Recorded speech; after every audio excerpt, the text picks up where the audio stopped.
Hello, everybody. Hope everyone's all right.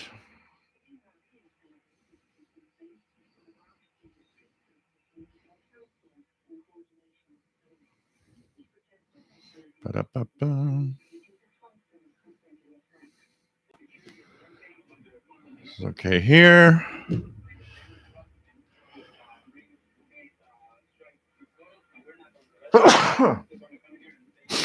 Thank you for the audio check. And let's just put this all down. Hello, everybody.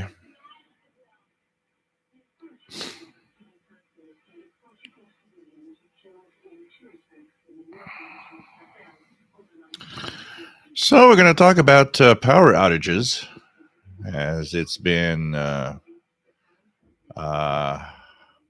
highlight this week here. And my neighbors just the street in the backyard still don't have power. They haven't had power since Wednesday.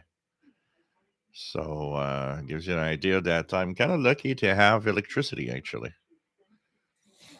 And I was very lucky to have it back after only 26 hours.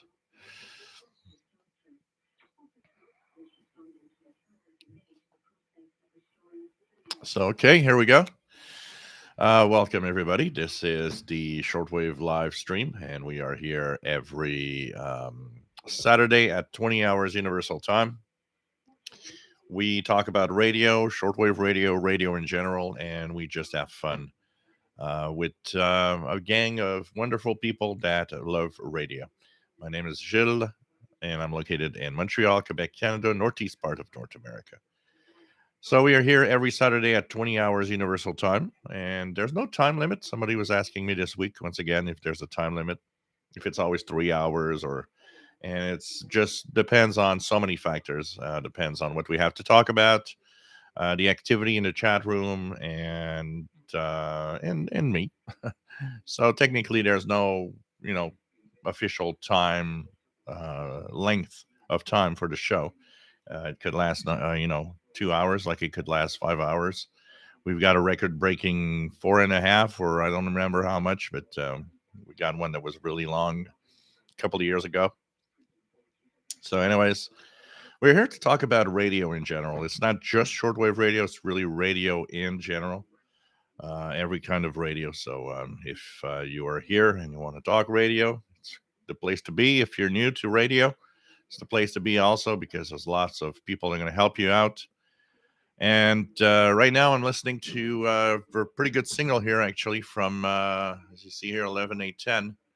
It's BBC World Service coming in quite well on the Yesu here in the back.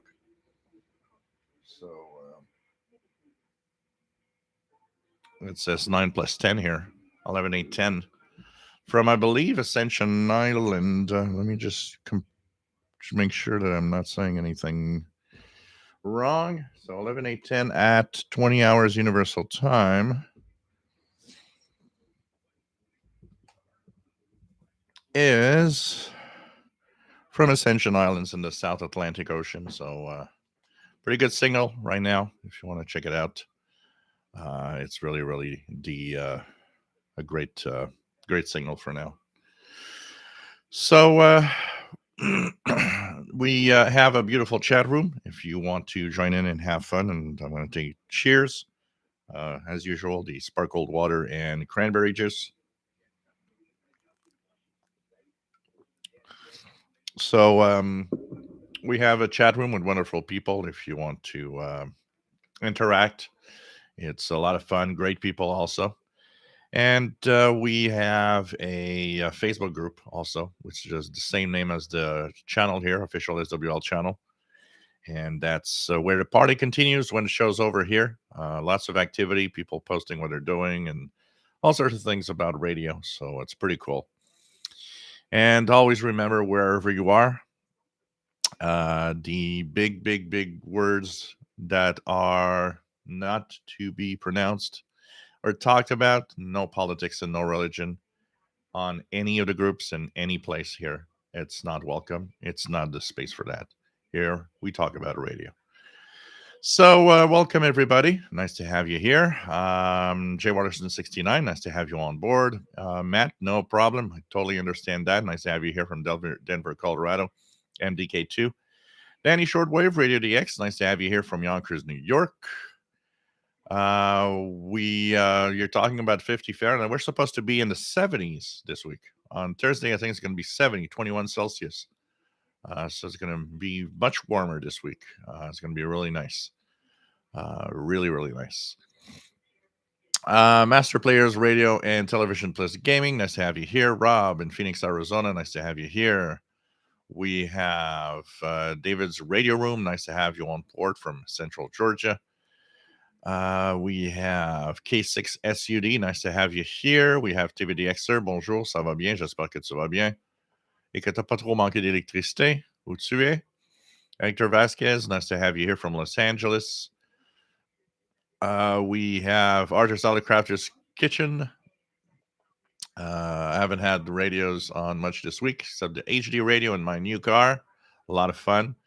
Yeah, well, it's always fun to play with something new, and it's kind of cool to check it out. I have a lot of fun with my HD radio also, even though there's not a lot. It's kind of fun to go through. Richard Califano, nice to have you here from Albany, New York, WA2157SWL. We have Boomer's Life, nice to have you on board. And from San Diego. Dwayne, and nice to have you here from Northeast Tennessee. We have Chuck, nice to have you on board. N5KVO from South Texas. We have Boomer's Life says, trying to find a way to enhance WWVB so I can set some clocks. Here in Montreal, to give you an idea, WWVB is extremely difficult. Somehow, my weather station that's in front of me, right next to the TV, there I have another weather station that's just weather, temperatures and stuff. And it, for some reason, at that position actually synchronizes with WWVB signal, which I'm very surprised. But usually put the clocks or put the devices near a window, or or even if it's very nice, like in the summertime, and they're going to say it's very nice. I often put them outside for the night, so that they can synchronize and then put them back in. Depending on where you live, it's difficult. Here in Montreal, it's definitely difficult to have clocks automatically synchronized with WWVB. RJDA Dakota, nice to have you on board. We have Ian Arison, nice to have you on board. New, pretty cool. Welcome aboard from the UK. G6DEQ, welcome. I am also licensed. I'm Victor Echo 2 Zulu India. Ricky, nice to have you on board. From Alberta, Canada. Jim Gordon, nice to have you here from Scotland. Where do we have? We have our sound check guy, Rob. Garrett Brennan, nice to have you here. Jay Waterston 69, nice to have you here. Let me just try to go down slowly. Here we go. Kelly Moore, nice to have you on board. Chris A, nice to have you here. Paul Steckler, nice to have you on board. Dean KQ4 ADG, nice to have you here. KQ4 ADG. Jim Gordon, glad your power was restored. DX Winger, nice to have you on board from Southeast Pennsylvania. Dwayne, how's the noise floor on your block? And we're going to talk about that in a few minutes. I'm just going to go quickly down the list here. Andy New from Bristol, UK. Nice to have you here. M7CON. Upstates. Nice to have you here. We have Hen Hen, nice to have you on board. Um, Glenn Densler, nice to have you here from South Carolina. We have James Binder, nice to have you here. KW1161, nice to have you on board from Tucson, Arizona. KLW World News, can you talk about the commercial use of HF? We would like to link our reporters and news station together over HF. Okay. That's we're gonna check it out. What can be done depends on what exactly do you want to do. If it's mostly news reporting or whatever, it's HF radio isn't really much commercial. It's much more for other purposes most of the time. Autism radio. Radio's nice to have you here, birthday boy. Well, happy birthday. Boomer's Life says, has just started yet or is just lagging? I've started quite a few minutes ago. So I think you need to refresh. Joseph, nice to have you here from San Francisco Bay Area. Lex 2006, nice to have you here. What else do we have? PY 4001 SWL, nice to have you on board from Brazil. Nice to have you here, my friend. Idaho Head, nice to have you on board from North Idaho. We have Bruce Corbett, nice to have you here, and 9BH 64 in Southwest Missouri. What do we have here? RJ Dakota show is going to get what we're going to get on Tuesday. Weather wise, beautiful day here. Underhill, nice to have you on board. KK4KEN. Not a clock behind me is not an atomic clock. It's I set it up automatically, manually. Stuart Joseph, nice to have you on board from Pocomoke, Maryland. Nice to have you here. We have Steve0432. I just lost here. Let me just go back up. Good afternoon. Nice to have you on board from Aylmer, Quebec. Yahoo Power came back on due to the nasty ice storm. Joseph has been enjoying airband recently. I got a radio nurse coaching a head stewardess to deal with an in-air medical emergency. Fascinating to listen to. Always. Gary 24 fan, nice to have you on board from Northern Maine. VE9 JMC, nice to have you on board. And we have Dean KQ488G says, thank you for your channel. You have renewed my interest in all radios. Well, this is the plan here, actually. So nice to have all of you here. What do we have? Stan Hossam, nice to have you on board from Harrison, Arkansas. So KLW World News, we want to send news reports to radio stations that lose internet and want to get news reports from reporters around the world. There used to be news, radio teletype, and digital news services that were sent out over shortwave. I would guess that would still, if the internet goes and you can't communicate without anything else than radio, what actually would be probably what happened in the past, all the news services would send digital bulletins over HF. So I guess it's mostly to get a license and transmitting equipment to send out all the news bulletins that other sister stations could actually get. Like it was done in the past. A lot of the news services in the past were done doing that. We were sending out RTTY, and I remember in the 80s receiving the news services from different countries around the world. And that's pretty much the way it was done.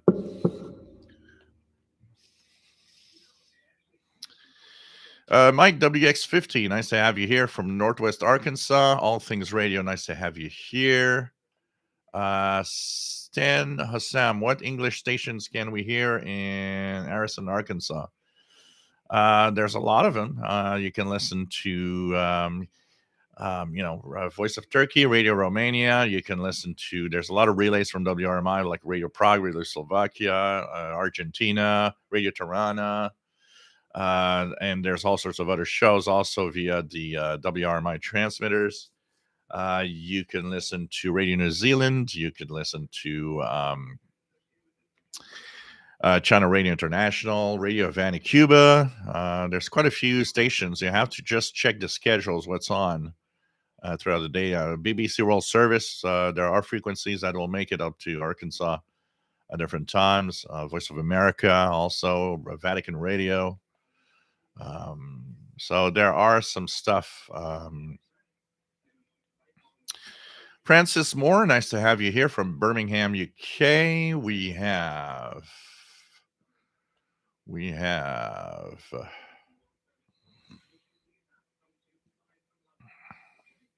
Logan, nice to have you on board from Southwest Pennsylvania. Patriot American, nice to have you here. We have John Massals, nice to have you on board from PY2FJZ from Brazil. Jill Gulick, nice to have you on board. Been out of the hobby for a few years because I live in an apartment in DC. Was able to receive was noise. Living in Georgia now, so I'm back and enjoying it. Cool. Kevin, nice to have you here. Says tornado produced one that roared past my QTH last weekend. I don't know how people in tornado deal with that. I guess climate change will make that more frequent. Definitely. Here we're going to talk about weather a little bit and climate change for sure. Yeah, I guess the FCC isn't very used to what everything shortwave. It seems to be a complex issue. There's WBCQ that wanted to buy WHRI. The sell didn't go through, and the FCC was to blame. And it seems to be kind of a complicated thing. So I don't know if that could be the case, or I don't know if you could. There would be some agency you could that still transmits some broadcast, some utility broadcast that could maybe do something like that for you, but I don't know. It seems to be very complicated. All Things Radio, farthest I've heard from Tennessee is Madagascar, which is pretty good. That's pretty far away.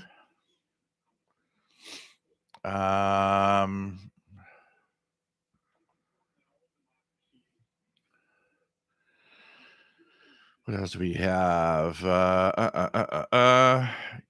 Kenneth, nice to have you on board. Mike WX50 didn't realize Radio Tehran was still available. I remembered their hardcore communist propaganda. Yeah, it's more relaxed today.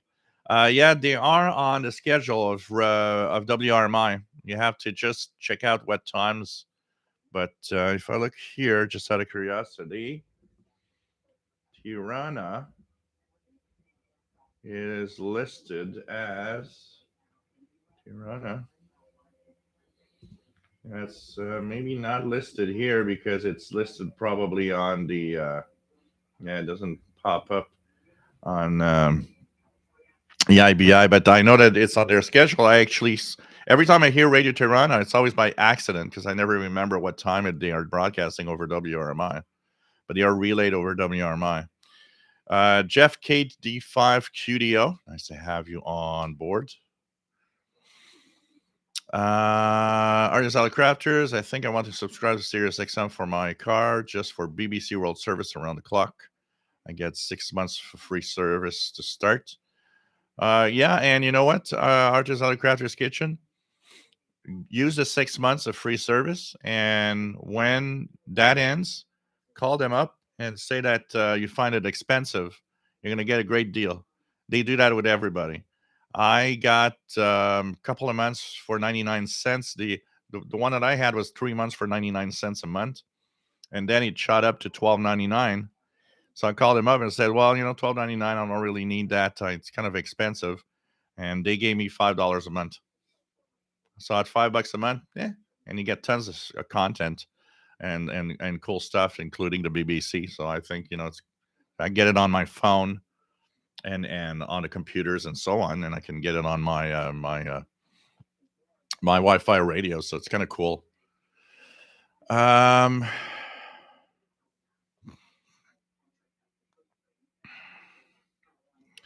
what else do we have? SoCal Simplex Archive. Nice to have you on board.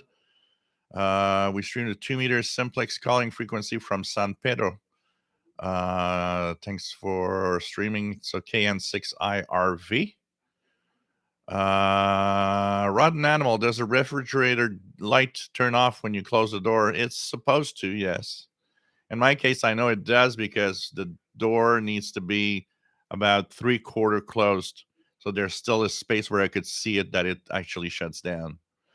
But on some fridges, it might be very difficult to know because it does shut down. It's supposed to, anyways, because it will create heat in the fridge. So, Neil Rigby, nice to have you here from the UK. We have Brad C, nice to have you here from Southwest Florida. We have, let me just continue here. Kevin, I read an article. Our extreme turbulence in air travel is increasing because of extreme wind shear. That's totally possible, Kevin. Dennis State, nice to have you here. KF4VBD. Mr. Squirrel from upstate New York, nice to have you here. Logan Artem says, how can I get better reception on shortwave radio? I have an old Grundig FR200 radio without an antenna. You could put a piece of wire and even put a piece of wire outdoors if you can. So just make a piece of wire, nothing complicated, and it might actually work very well. Depends on how much noise you got around you. Robert Osborne, nice to have you here. Says, does anyone still pick up Eliniki Radiophonie Grace on 9420? They are off. They're not on shortwave anymore. They've left completely shortwave. What was it, last year?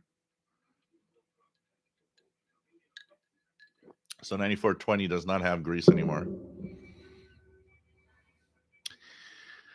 Greg Walker, glad you have power. Question: is DRM shortwave radio considered high fidelity?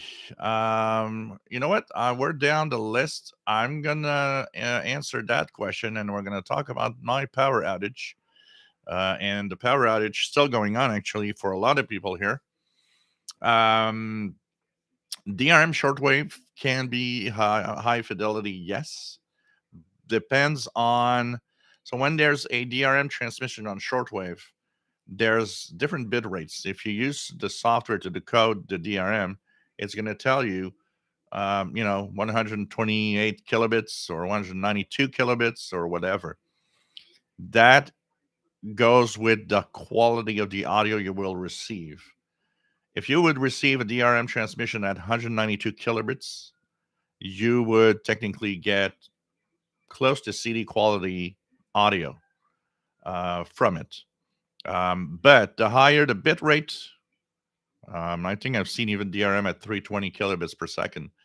The higher the bit rate, the more difficult it is to get a clear DRM signal from a shortwave station, because it also needs a great signal with the least amount of noise possible.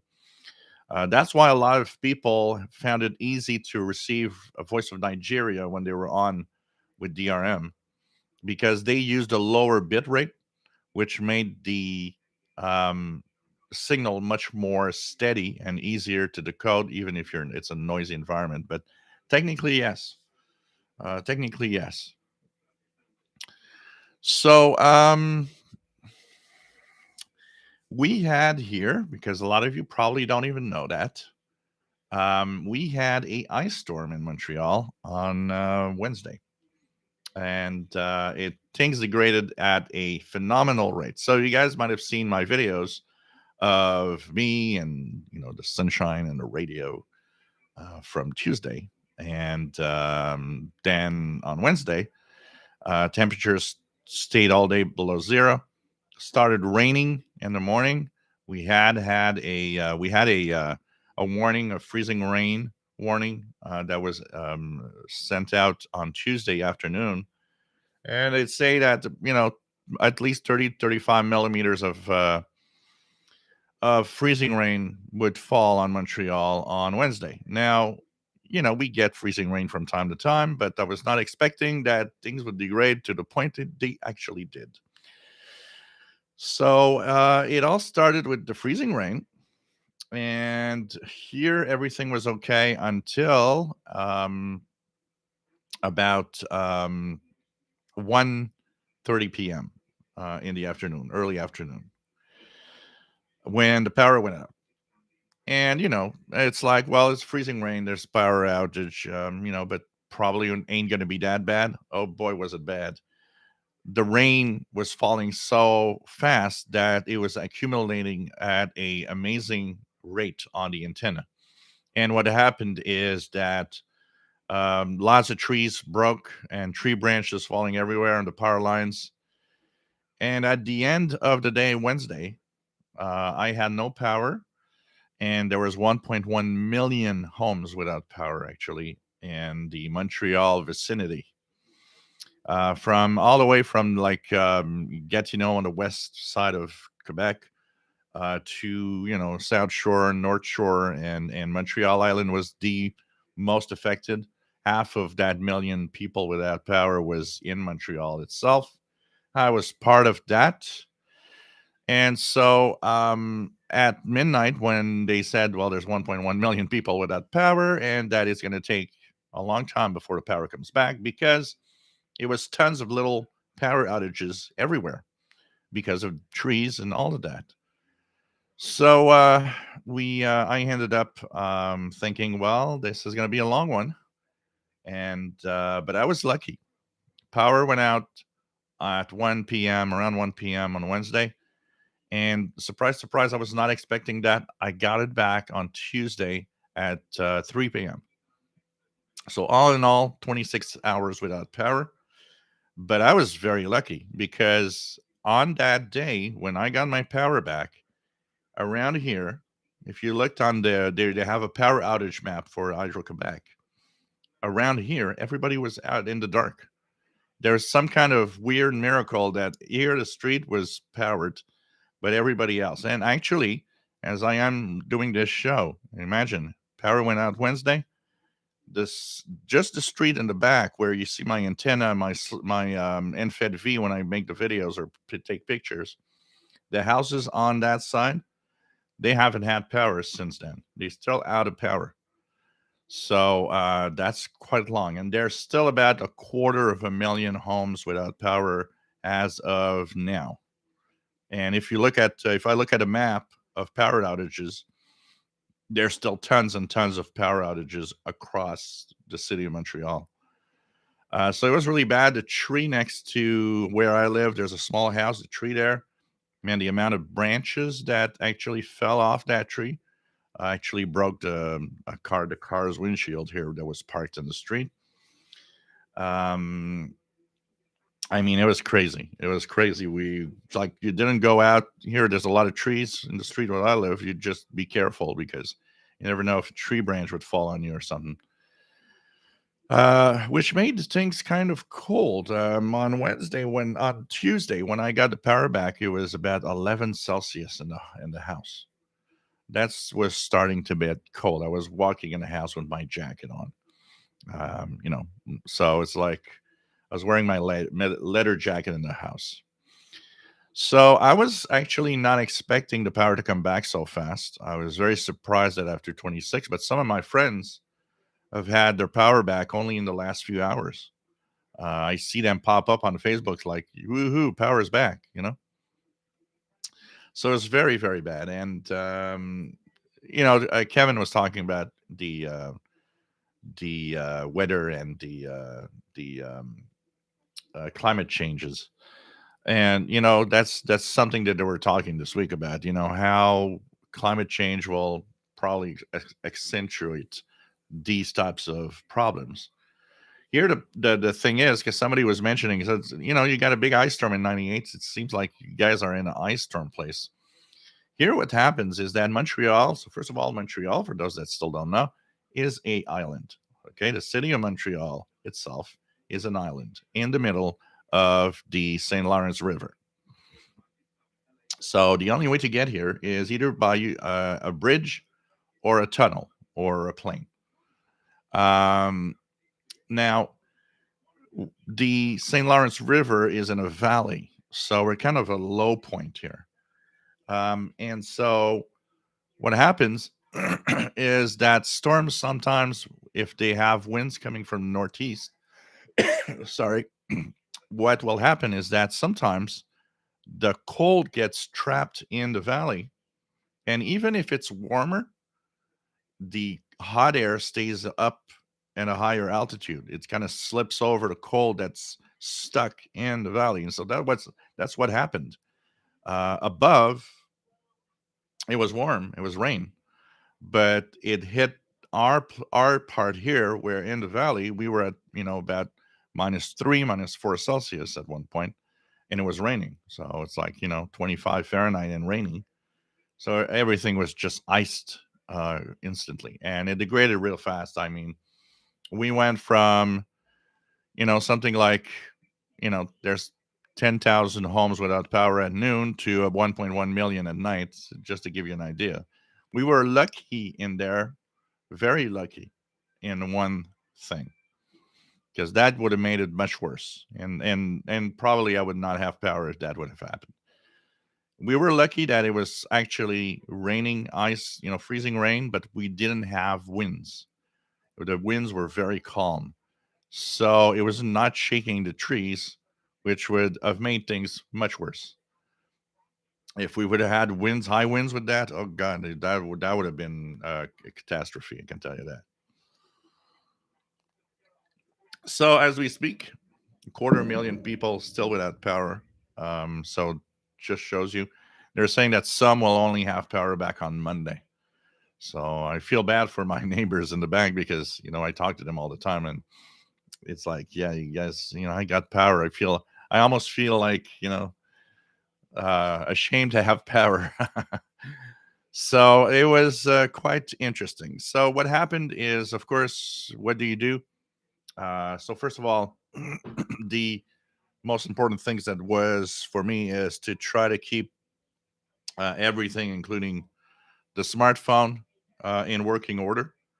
So that was the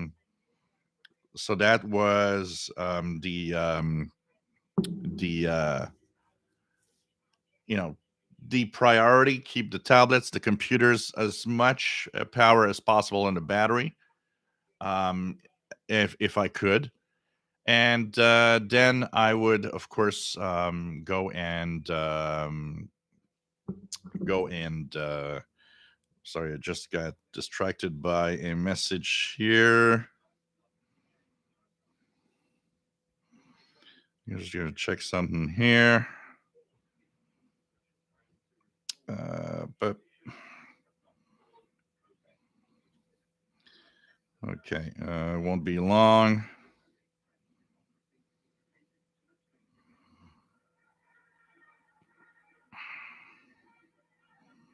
Okay, I think that's okay. What did I do here?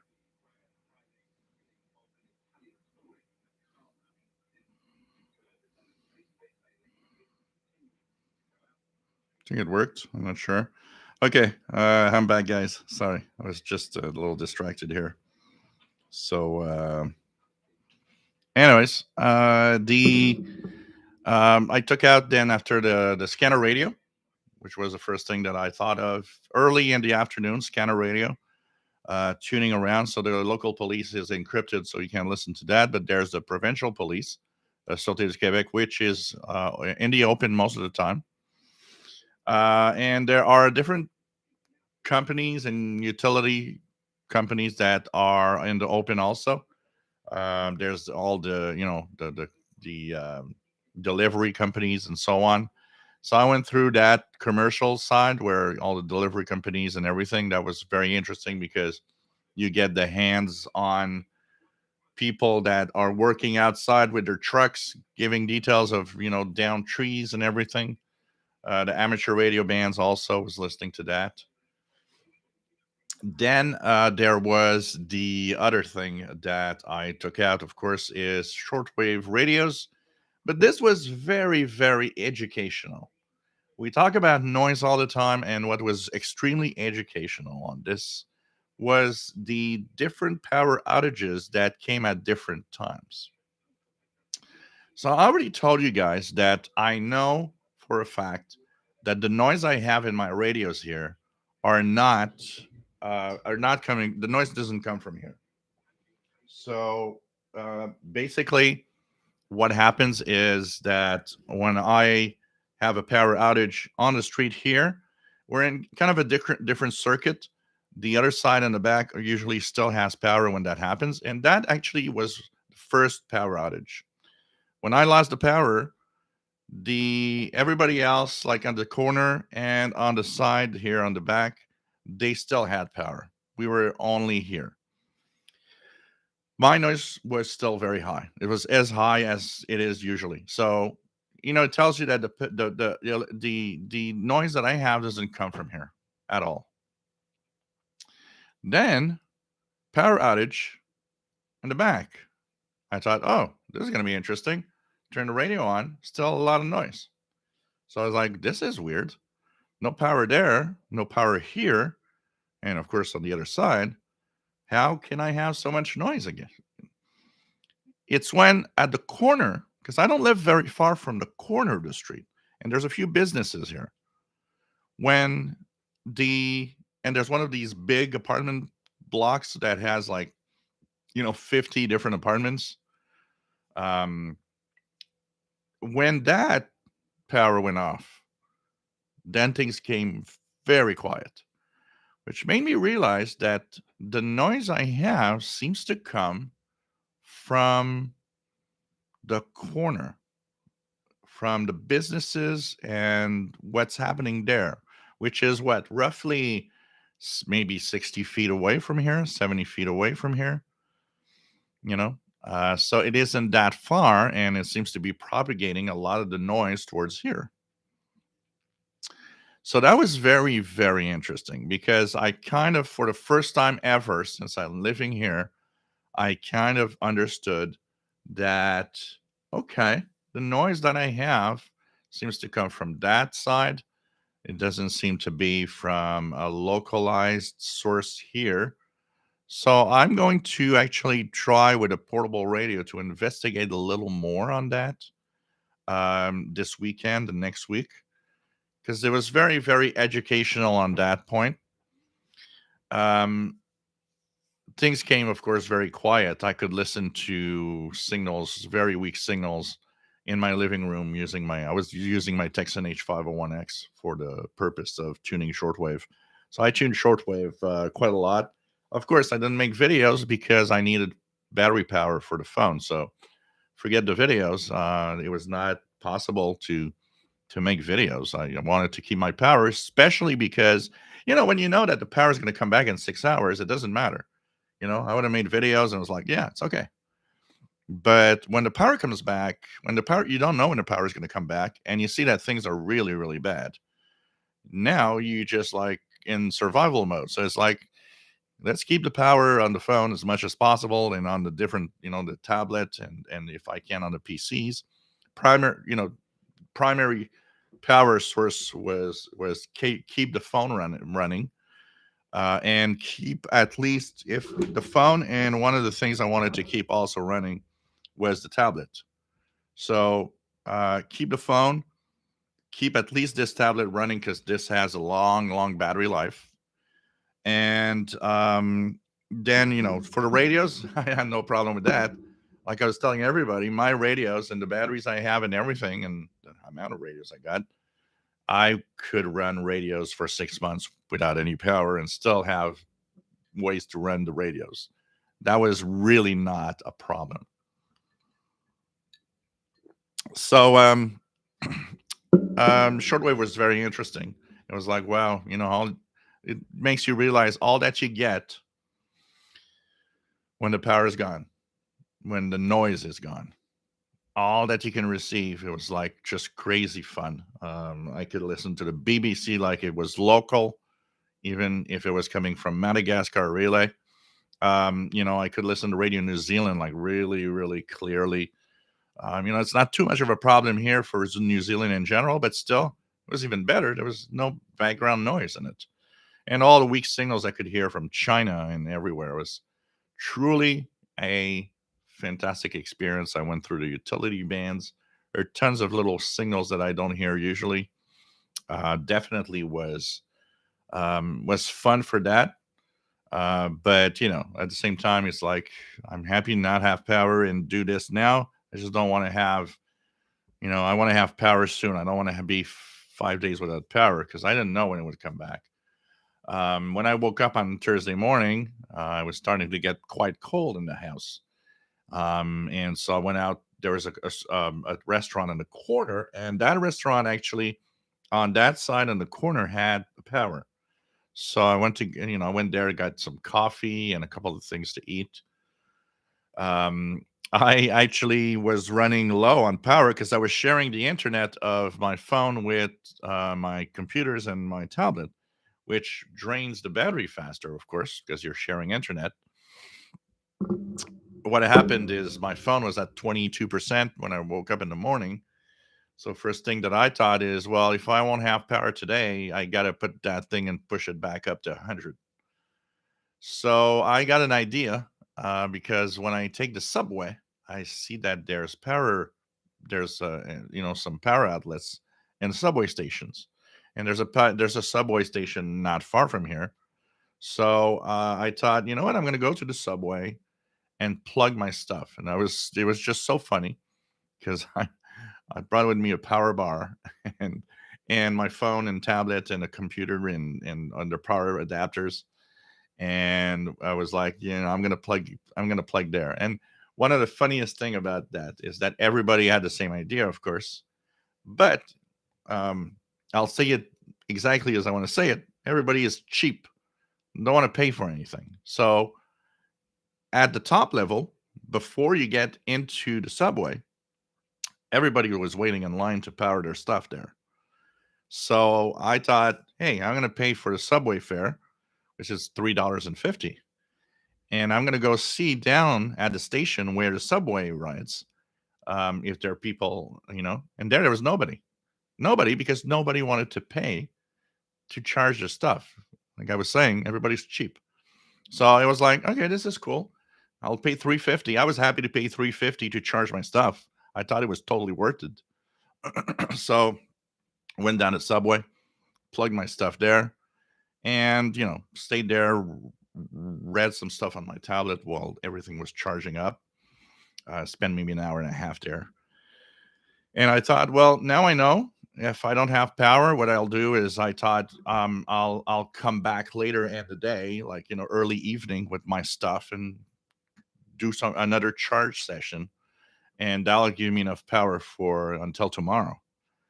So that was kind of a very interesting thing, and everybody around here just left, and nobody wanted to stay. So it's like I was pretty much alone in here, and so I was lucky to have the power back 26 hours later. I was happy to have it back because I was, you know, it's fun for one night. It's fun because you get your radios out, but when you're on the second day and you don't know when it's coming back, and you start to worry about, yeah, the stuff I have in my freezer and my fridge, and it's getting cold, and I want to make sure that everything's all right. And there were temperatures were actually going into like -7, -8 in the night. So it's like, yeah, it's not fun anymore. So and you get into more of a survival mode than in anything else. But there's one thing that I found really cool, and I say it all the time here. We talk about, even if you're not a radio fan, always have a portable radio with you. What was interesting is the next morning on, I think it was Thursday morning, I was reading the newspaper, and no, it was Friday morning yesterday, because there was still a lot of people yesterday that had no power. Um, I I the what happened is I lost my train thought. I was reading something. I what was I talking about now? So, anyways, survival mode, and oh yeah, I was reading the newspaper on Friday morning, and they were asking people in affected areas, how they were coping, and it was getting cold. But one of the things that caught my eye in that article in La Presse, which is a local French newspaper, was somebody mentioned they actually dug out their portable radios from the closet so that they can actually listen to some news and have an account of what's happening. I say it all the time, radio is important. If not shortwave, at least local radio. At times when we're talking about shutting down AM radio stations and stuff like that, we got to think about it because radio was the source of news. The internet on Thursday morning, on Thursday night, on Wednesday night when I had no power, the internet was working quite well. But on Thursday morning, the internet was so slow on this thing. It was like dial up on a phone. It was crazy. It was extremely slow. And so, that's where you realize, okay, I'm not going to start streaming stuff with that speed. And it was kind of difficult to, even make calls. So definitely a portable radio is like so important in times of disaster. So that's my story. And as I'm saying, there's still quite a lot of people without power right now. So I hope they get it soon because it definitely gets cold fast. So that's the story of my week this week. So okay, let's go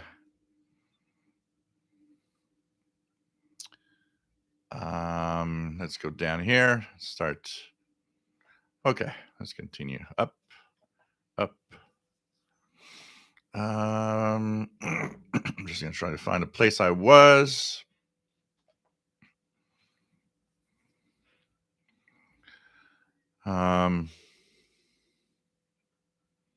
What do we have? Brant C, nice to have you here from Southwest Florida. Yeah, Mr. Squirrel. So I was about here. Um, Here we go. Robert Osborne. Yeah, that we answered. Okay, I'm getting close. Okay, Mike WX50 received the World Radio TV Handbook today. The first he's purchased in years. So pretty cool.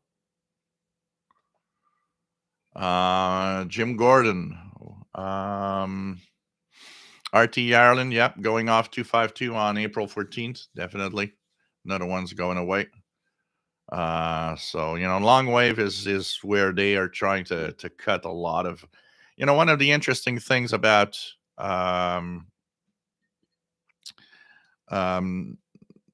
is about the in the news about RTE is how they talk about how long wave is less and less, has less and less people listening, and less radios come out with long wave in the radios that they buy. So the there's a lot of financial decisions in there. Unfortunately, long wave is slowly dying, definitely in Europe with all the stations going away. Brad, should all outdoor antennas have lightning protection? I have an MLA 30 plus, not that high, and living in Florida. There's a lot of lightning. What do you recommend? Nothing. It's fine like it is. Don't worry about it. There's too much worrying about lightning. If lightning hits your MLA 30, it's not your MLA 30, and your setup is not what's going to be your. You're not going to go. First of all, it's not attracting the lightning, and second of all, if that does happen, you'll have so much more to worry about than anything else. Um, the lightning for most antennas, it's if a lightning strike is close by, you're already going to have some effect, and there's really nothing you can do basically. Really nothing you can do basically. So, but you just don't worry about it. I had somebody was telling me that he would, every time thunderstorms would come in, he would bring in his long wire antenna and put it back up after. Doesn't matter. The only thing that I would recommend is unplug the outdoor antennas from your receivers when there's if you're not there for a long time or when there's thunderstorms, for a simple reason is that a lightning strike doesn't need to strike your antenna. If it's close enough, the induction of the magnetic field from it, all the electricity in the air that's generated, is enough to blow your radio, even if the lightning is 30 feet away from you. It's so close that it will have an effect. So just unplug from the radio when you don't use it, especially when there's thunderstorms, and plug your antennas. But don't worry about your antenna being hit by lightning. Chances of that of happening are pretty much um, like winning the lottery. Doesn't mean it can't happen, but think chances are it won't happen. Um, Danny Evanger, nice to have you here. John Gulizia, nice to have you here. What else do we have? We go down. Paul, nice to have you here from Southwest Michigan, KE8WMF. We have Kenneth, what's the average temperature in Montreal in winter and summer? Here, winter is typically polar weather. So we'll have temperatures, we can have in December, January, February, we can easily go down to minus 20, minus 25 Celsius. We even hit minus 30 from time to time. If in the summertime, it's tropical. So July and June, July, August, usually we easily go to 30 plus 30 Celsius. We'll be at the 90 Fahrenheit, 32 Celsius is something we hit regularly in the summer. So it's really, really, very, very distinct and very high difference, big difference between summer and winter here. So polar weather in winter and tropical in the summer. That's pretty much what happens. VE9 JMC. Oh, no, definitely not as bad as the Ice Storm in 98. The difference here is that it's localized, electricity outages because of tree branches here and there, which makes it complicated to put everybody back on. And the other thing about it is that the main power lines, in 98, the main big power lines were hit. That was really, really, the distribution service was hit. Now it's not a distribution service. That's fine. It's just the localized little, places here and there. What else do we have? David Conte, nice to have you here from the Bronx. What else do we have? Yeah, safe, no problem. That's the most important, definitely. There are a couple of people that died. One of a tree branch falling on him. Another one had the great idea of putting his barbecue, the barbecue, inside his home. What else do we have? Currently receiving a weak signal on 11770. Could that be Voice of Nigeria? There's been I would say no, but they've been on and off sometimes. At this time, if you're receiving a signal on 11770, we're 20 hours 30. There's a China radio from China. So I would guess that you're receiving a weak signal from China radio direct from China. Turok Tim, smartphones, internet are the death knell of shortwave broadcasting. Absolutely not. You don't know what shortwave is to say that. The shortwave broadcasting is very different, and in countries where there's nothing to, the governments are blocking everything. That's why there's, look at any list of shortwave station or any list of broadcasts around the world. There are thousands and thousands and thousands of broadcasts every day, and that hasn't really shrunk much in the last 10 years. We lose the big, because what happens with us, we lose the big gun stations that stop broadcasting towards us or stuff like that. But most stations that actually have an importance are keeping their shortwave. And even if they would remove that, money is the only reason that they're cutting down on the stuff like that. The internet and your smartphone has nothing to do with it. They do go digital because it's cheap, but cheap means, like, just look at you know a country like Afghanistan. You're not getting news there. You're not getting news. It's not getting there. You need shortwave. So, and there's a lot of countries around the world that that's the way it is. What else do we have? Kevin, time to invest in a mummy sleeping bag. Oh, Paul and his girlfriend stayed warm. Oh, yeah, they had no problem with all the fur they have. For them, it's like, yeah, what's happening? How come it's dark? um, what else do we have? Yeah, I know sleeping bags. I here we never lose power pretty much, so it's not something you think about all the time. But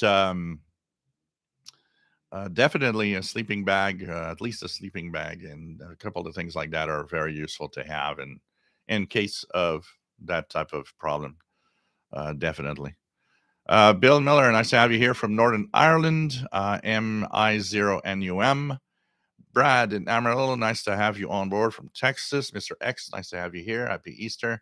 V9JMC, more likely picking up noise from ballast from fluorescent lights in the apartment building. Definitely, it's possible. Definitely possible. Jasmine, nice to have you on board. Kevin, are you going to tack up aluminum foil on the side of your apartment? Then your neighbors will really think you're off the rocker.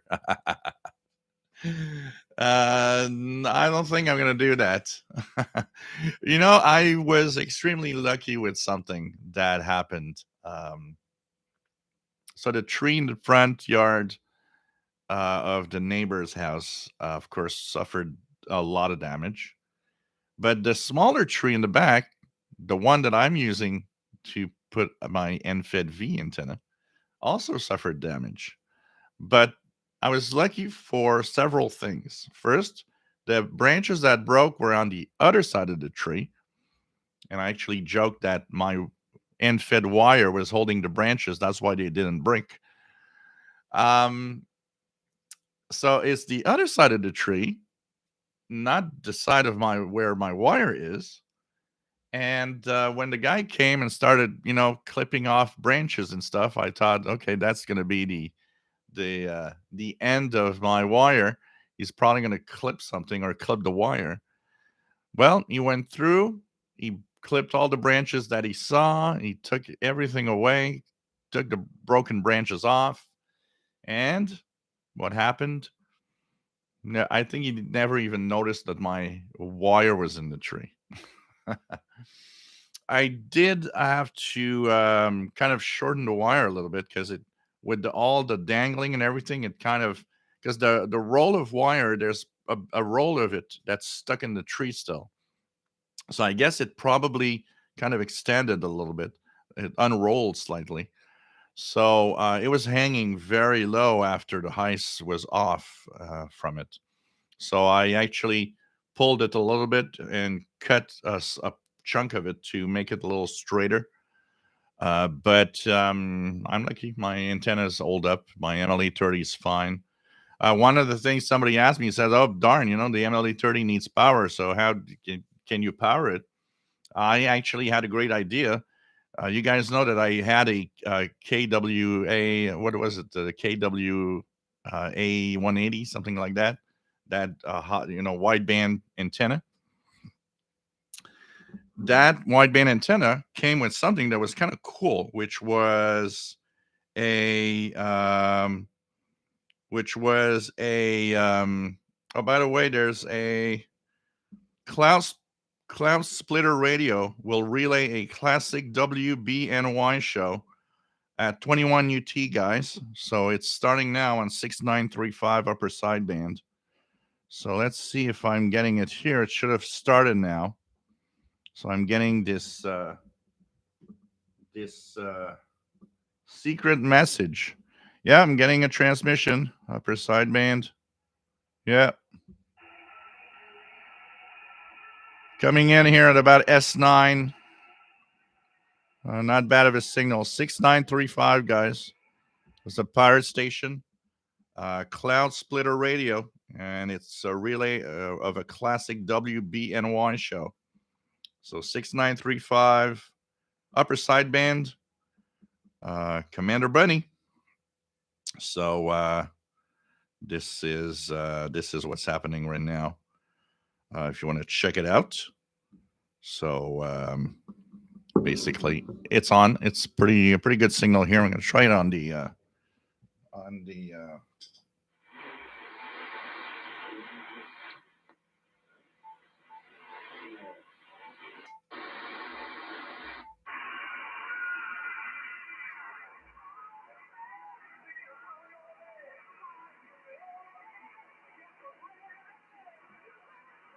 not too bad.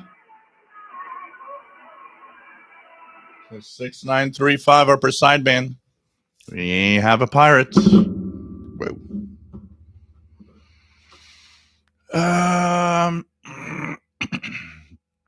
David in Barcelona, Spain. Nice to have you on board, my friend. And last week spent a few days in the countryside, KTH, and successfully activated the parks on the air. Pretty cool. Pretty cool.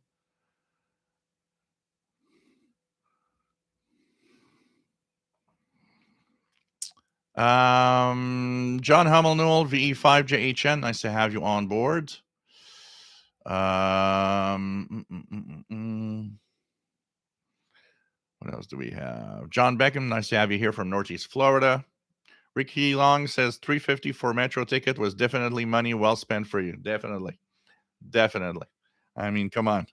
Charge all your devices for $3.50. I'm very happy with that.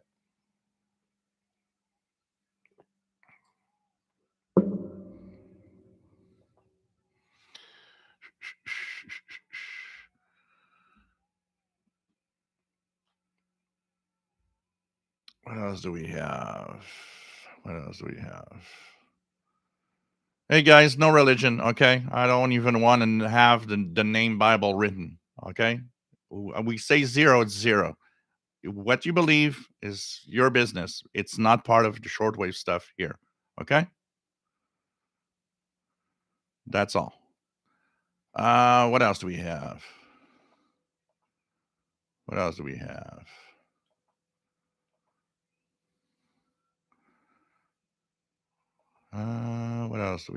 Let me just try to catch up where I was.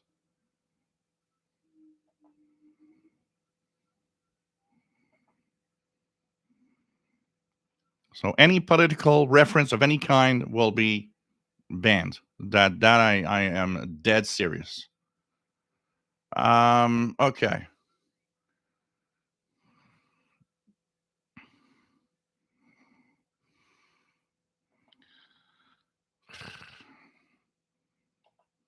What else do we have? Okay. What else do we have?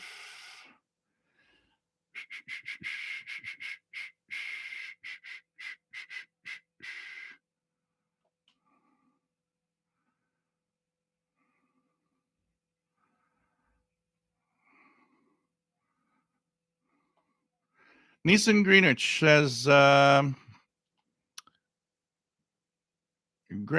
says, I recently bought a portable CB with SSB. I'm not a ham. Am I allowed to transmit on the 11-meter band, 27555? Also, the call signs seem to be made up. So one, yes, they are made up. Two, technically, you're not allowed to be on 27,555. It's not within the official range. Now, what nobody knows is nobody knows. I'm not saying you should do it, but technically, you're not supposed to. Okay. Um, you're not supposed to. Normally, you're supposed to be in the standard channels, which I believe are pretty much the same Europe and North America, which is anywhere from 26,965 to 27,405, something like that. That's, I believe, is the standard band. What else do we have?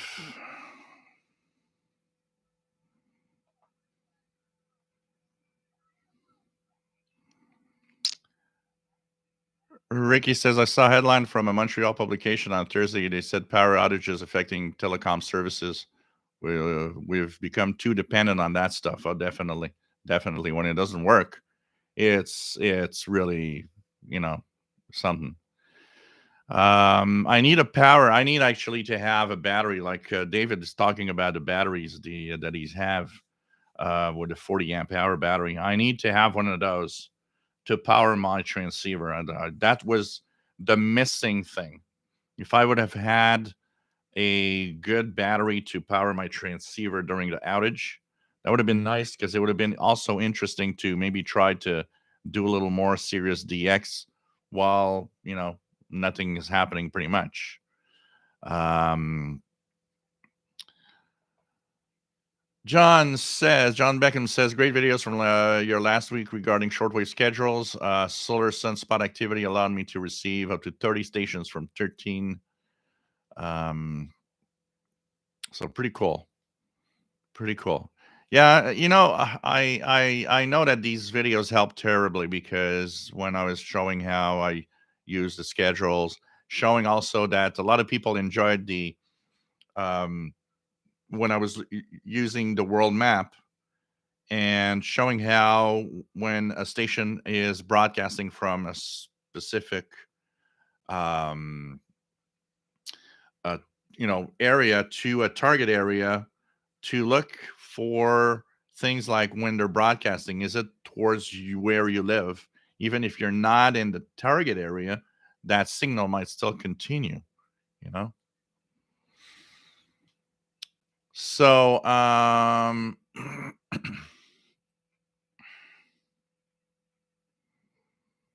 what else do we have? Do 15 megahertz, as John Beckham says.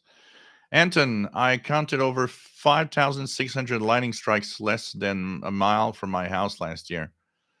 The weather station I have here as a lightning detector, just in one afternoon of several big storms, it counted something like 2,500 lightning strikes within like 20 kilometers radius. It's crazy when you think about it. Artist out of crafter, my MLA30 held up well. It was in heights and it was fine. And that's what I was saying, that I think I kind of interrupted. I used my MLA30 during the ice storm because the KWA 180, the bias T box, has a battery in it that is rechargeable in 18650. So when I actually decided not to use it because it's almost unusable here, I thought, hey, this is a great bias T for my MLA30 because if power goes out, it's still going to work. And the only thing that I had to do is the Streaksburg multicoupler. It powers with 12 volts. I tried it. I didn't have really any source of 12 volts without power. So I decided to try it with a 9-volt battery because I know that it doesn't take a lot of power. And I think the battery's still here. Yeah. Yeah. Battery's still here. I chose, and you see the tape because I just taped 2 wires. So I looked at what was the polarity of the plug, and I had a couple of plugs here that I could use for that. And I just put the 9-volt battery, and the Streetsburg multicoupler was working fine with just a 9-volt battery. So I was able to use the ML830. But this is where it's interesting, because without power anywhere and the low noise, um, my NFED was becoming more interesting than my ML830, even on lower frequencies, which was very nice, you know. My WX50 didn't realize Montreal got so cold. Oh yeah, in the wintertime here, minus 20 Celsius is you will have that for sure, and you will have there are a couple of times they might actually go close to minus 30 in the winter. Here it gets cold. We get the polar, like some the winds from the Arctic, and makes temperatures really drop crazy. It's really polar temperatures here in December. But we've been having more and more warming trends now. This winter, apart from a few really cold spells that lasted a few days, this winter was kind of warm actually. V9 GMC, never say never about antenna being struck by lightning. I had it happen back in 2001, and I was nowhere near being the highest object in the area. Is going to happen. It happens. Yeah, but there's nothing you can do about it. So you got to stop worrying about it, because chances are low. And like I said, it's not zero, but and mostly what gets hit most of the time are the ones that have big towers. If you got a big tower, that's made of metal, that is but sometimes it's not necessarily what's the highest. Sometimes it's because what's probably the easiest path of the electricity, so I'll choose something else in the highest point. um you know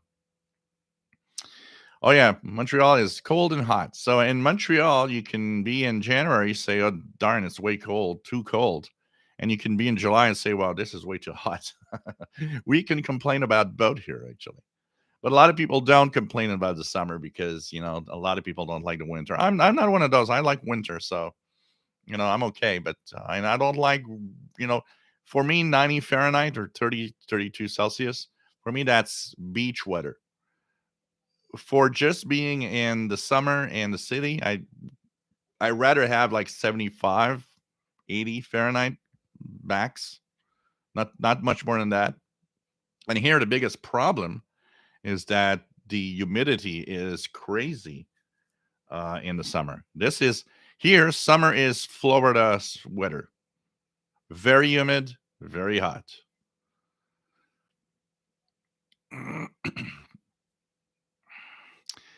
Gregory the Catman saying hello from sunny Southern Illinois. Nice to have you on board, my friend. KW 1161 supposed to hit 90 on Easter. Wow. Don Royal, nice to have you here. WA7330WL, 82 degrees in Surprise, Arizona. So, win 1960. Nice to have you here. Happy Easter. Jasmine, yep, always get China radio on that frequency. Chastang, nice to have you here from Louisville, Kentucky. Sheila, nice to have you here from Belleville, Ontario, Canada. John Beckham says, I think the RF section of the old XH data is much better than the new XH data D109. The D108 or the R108, you mean? Yeah, the R108, it is better, John. Definitely is better than the D109. It overloads less, seems to perform better. It is definitely better. You know what? The XH data, I think it's almost as if it's too sensitive. It's almost as if they pushed the RF too high. The gain is kind of too high in it. And I noticed that what I was getting in the park of the overloading of the signals, spurious signals in the 2 megahertz range. It's interesting because in the house here, I don't get that, but I get that when I'm outside. So it's very interesting, the observations, and most of it was AM radio, AM radio um, signals that were punching through.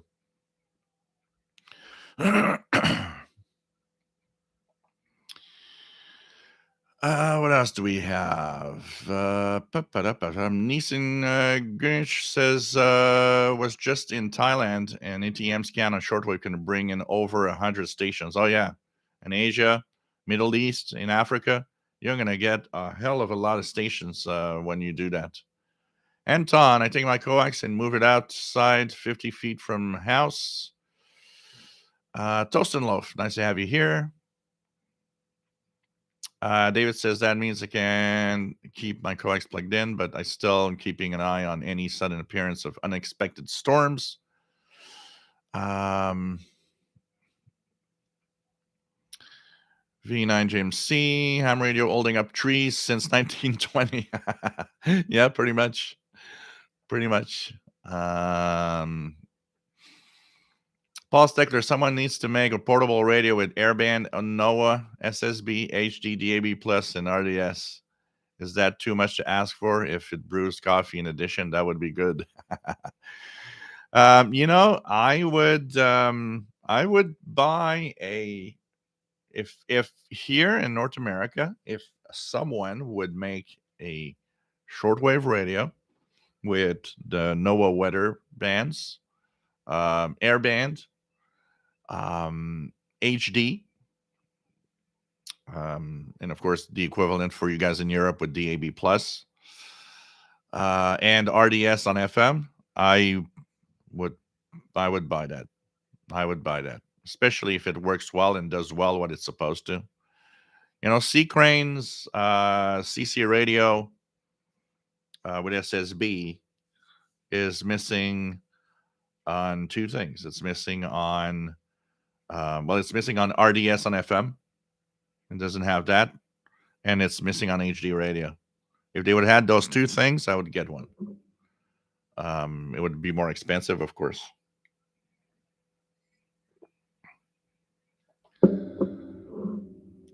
KW1161, use my 30,000 USB battery power pack to my MLA radio, my MLA Plus.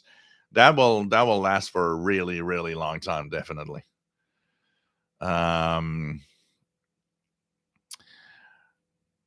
Chris, I purchased a 990X kit with a SD card recorder from a non-co this week. It had to get the United States in 3 days. Very fun to make music tracks on MP3 format. Thanks, Joe. The talking of a radio, we were talking. I ordered a new XH Data D808. I ordered the new one. It is tracked to be here on the 13th, apparently. So that is what, 9, 10 on Monday, 11, 12, 13, Thursday the 13th. So I guess I'm going to have it in the coming week, which is pretty fast. I mean, that means from my order to here will be 10 days roughly. That's pretty cool. And of course, it's going to be interesting. I want to compare that new version with the old original XH Data D808, because I mean, it's a totally redone electronics inside, totally redone. So this is very interesting to see. What does it perform the same or not? The best way will be to side by side compare and tune in stations and see if if it works. Kevin Flaving, nice to have you here. Let me just go down here once again.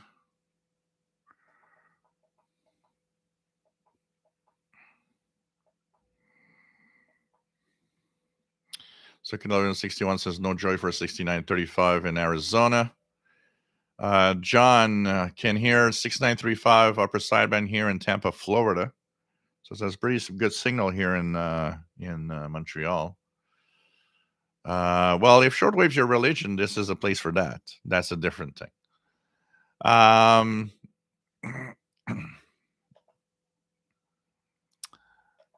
What else do we have? Let me just go down. Okay, down. Anton does not hear anything on 6935 in Daytona Beach. What else do we have? Yeah, I catch up as time goes by. I guess depending on what I have to talk about. Others on the Crafter's Kitchen, Jill. Arcing back to the discussion from last week on Sony 2010, I have to say it is a very good performer on MLA 30. Ran some tests, did very well on the whip, not so much. Cool. Ron C, nice to have you on board from Saint Hubert. Love my radio with shortwave original world web. Nice to have you here, Ron.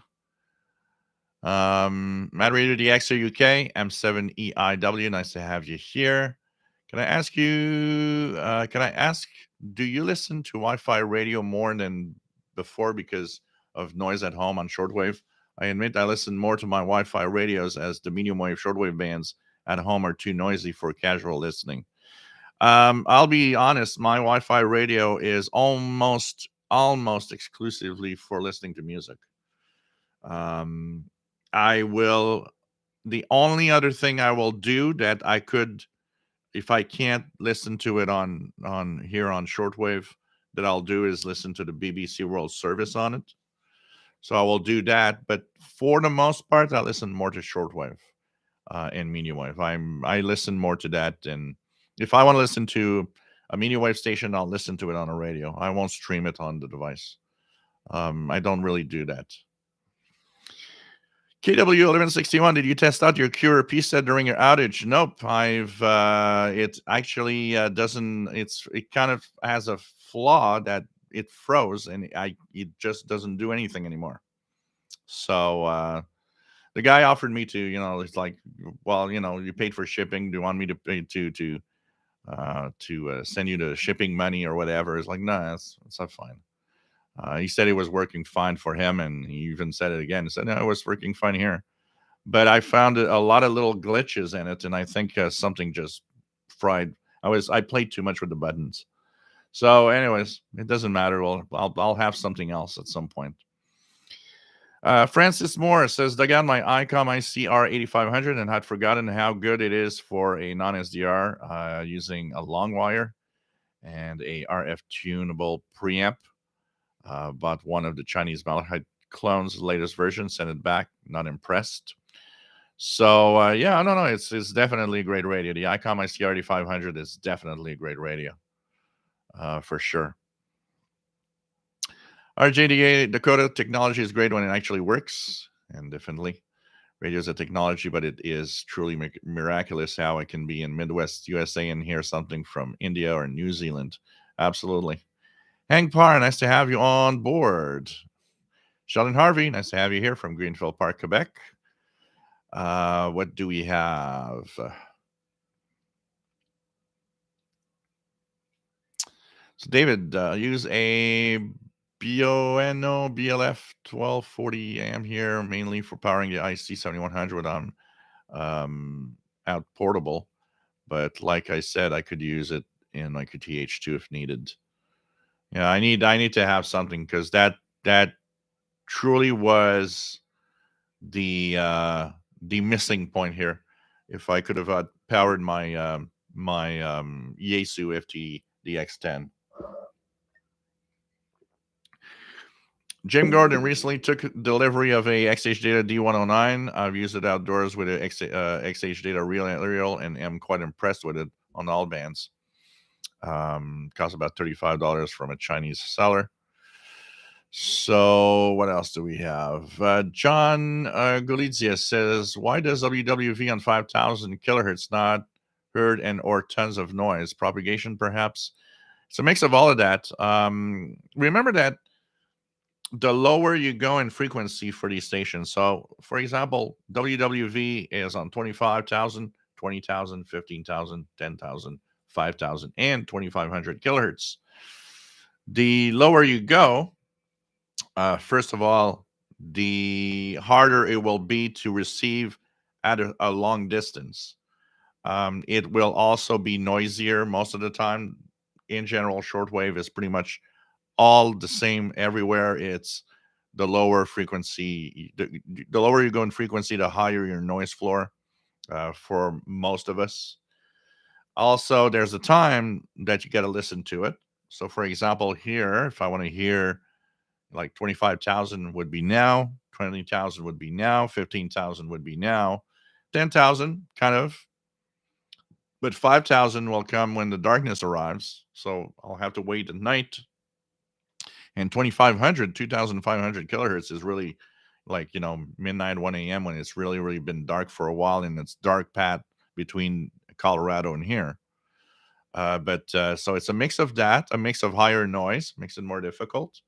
And the further you are, the more difficult it will be to receive the lower frequencies of WWV. Also, these are not super high. They're not like Radio Romania. It's not super high power transmitters. And so all of that together, the propagation, and depending on the time of year, you'll see a shift in. Some are better than others. 5,000 kilohertz for me definitely is better in January than it is in July, although I still receive it, Um, Jasmine, has been a very good propagation lately, and 9 on 20 meters. I've been hearing amateur stations in Moscow and that part of Russia booming into Seattle, like they're in Southern California. Yeah, I made contacts with a few Russians in European Russia and Asiatic Russia. Actually, it's pretty cool. Richard Wagner, nice to have you here from Northeast Illinois. Putting up bird feeders after attack of the psychotic squirrels. um, if lightning strikes antenna, it's just going to be it's going to become a gas and it's going to be vaporized instantly in many cases. Um, Yeah, well, it's colder in as Paul Steckler says it's colder in Rimouski. It is probably colder there than here. There's also, there's that what they call the city effect. When you're in a big city, big cities tend to actually warm up the temperatures a little. So it is definitely going to be most of the time a little warmer in Montreal than in rural areas. And of course, if you go up north in Quebec, you'll have much colder temperatures than we have here, and you'll have them for much longer. And in the summer, it's not going to be as hot. Jim from Rhode Island, nice to have you here. What else do we have? Toast and Loaf, nice to have you here. Toast and Loaf feels electrically shorter. Sir Joseph, 1950 science fiction show I watched called Tom Corbett, Space Cadet. They sold an aluminum foil cap. I have one and I wear it when I use my transoceanic. Well, you know that is definitely a interesting. You should make YouTube videos. You to track people watching is like they actually would all think that you probably are closer to Alex Jones, but you know.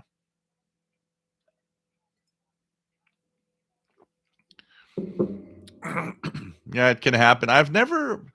I can't say I've received here WWV on the each frequency at one point. By the way, guys, the pirate radio station on 6935 kilohertz is really getting strong here. So if you haven't received it, it's definitely going to be it's definitely going to be easier if you didn't get it. So check it out. A pretty strong S9 plus 20 at times here for 6935. Let's check it out here.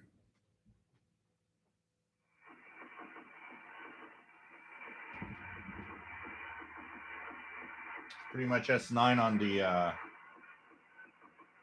on the Yesu also. Let me check here on the Yesu. I wanted to, I believe,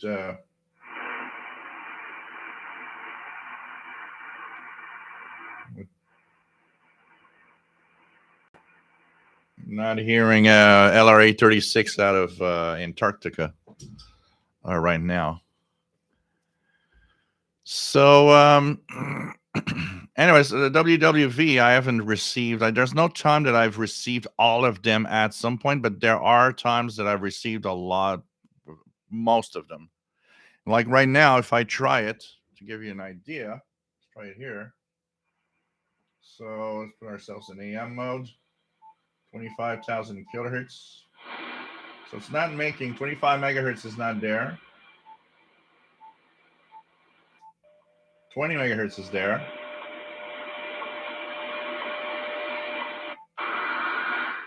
15 is there, very weak. One of the best of times right now. 10,000. 10,000 is there. And I won't hear 5,000, that's for sure. Whoops. 05. So 5 is not there. And let's try the RWM time signal. Put myself in CWL. So 14.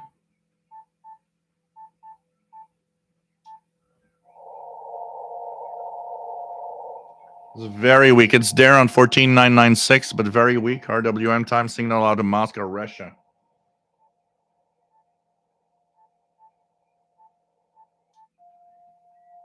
It's very strong with a steady tone on 9996.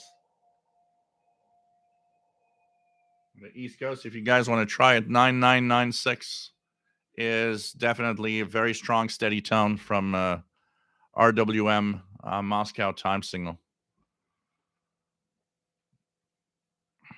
Forget Your Life. Nice to have you here. What else do we have? Let me just. Here we go. 1717. Okay, here we go.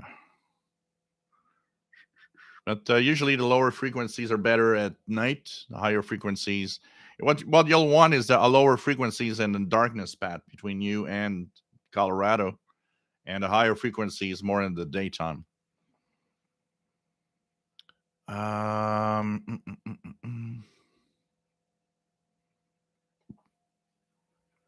John says I would buy it to super multiband ultra high end communications wideband receiver.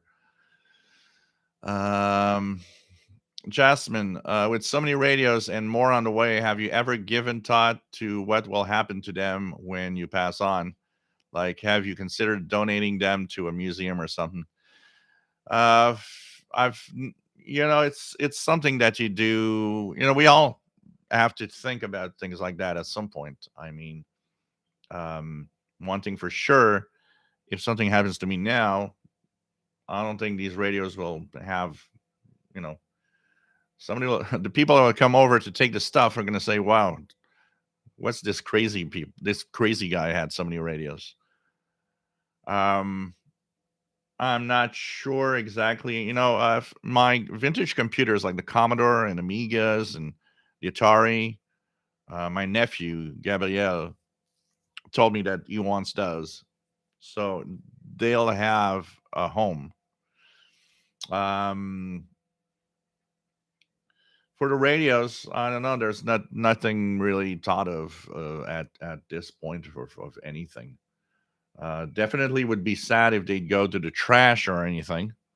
So it would be definitely nice if they could go to someone, if somebody, what I could probably work out, and that would be probably a possibility, would be my nephew Gabriel knows the channels. He's been on this live a couple of times with, and he's got a Texan PL 450.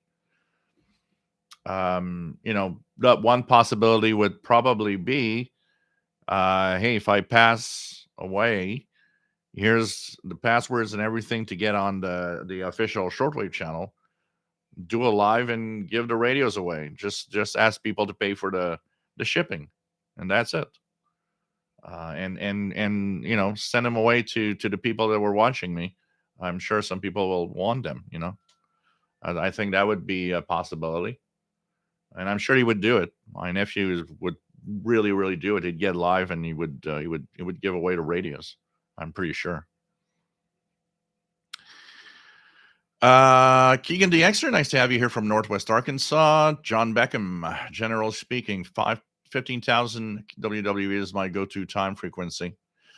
15,000 here and 10,000 also are kind of the ones I check first if I want to have a clock. And then I look at the other ones if needed.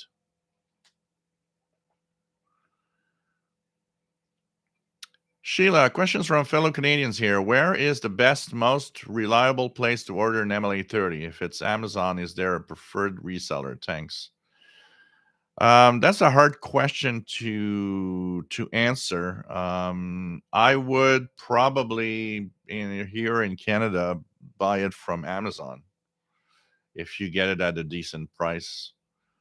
That would probably be where I would buy it today. It still comes from a Chinese seller probably, but because of the Amazon policy on returns and everything, I'd probably go there. I don't know if somebody has a specific seller that they would actually say, well, buying from him, I bought it from him, and I got a good one. Or if somebody else has a seller that maybe they can tell Sheila about.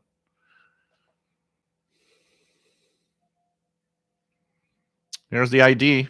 Here, I'm going to have you guys listen to it too. So this is the ID of RWM.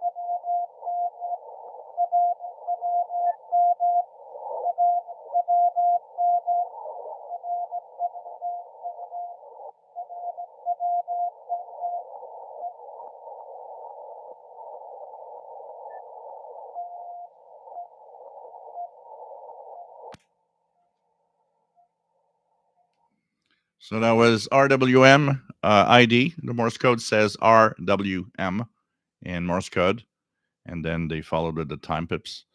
And so that comes from just outside of Moscow, Russia. Transmitter sites are just outside of Moscow.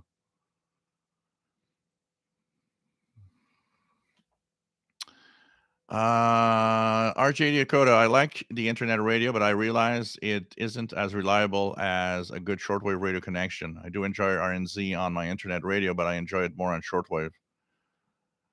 Yeah, that's pretty much what I do also. Beam C Bike, nice to have you on board. Says, have you ever listened to the Belka DX radio? Tiny but great receiver. I hear a lot of good things. I've never owned one. I was thinking maybe that could be a next purchase. What makes me the only reason I don't have one is mostly because apparently it takes a long time before you get it and all of it. So I'm kind of like I shied away from it a little bit. Apparently it's really good. Is it better than other radios? I don't know. I need to have one to try it out. But what I see is that everybody that has one seems to really love it, for sure. So maybe that could be and there should be one of the purchases soon for that. And I thought it was kind of expensive also, but I don't know. We're gonna check it out.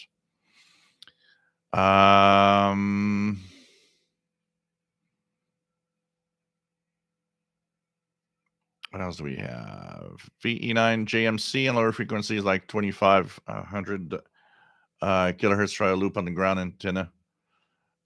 These frequencies follow more ground wave propagation. Yeah, in general, yeah.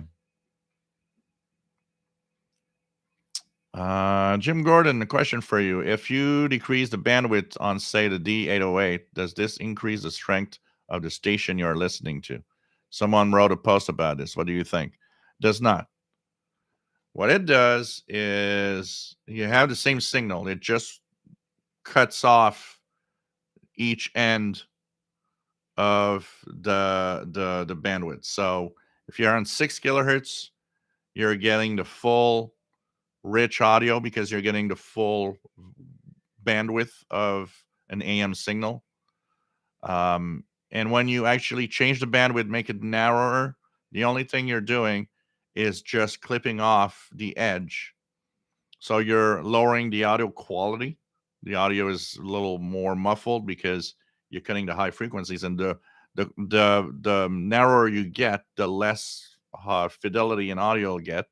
But you'll clip off anything that interferes on each side. So if you're using the bandwidth because a station is too close and interfering, then you'll be cutting. But in terms of are you increasing the strength of the station? You're not. You're just narrowing it, so you'll be removing possibly some interference that could be close by.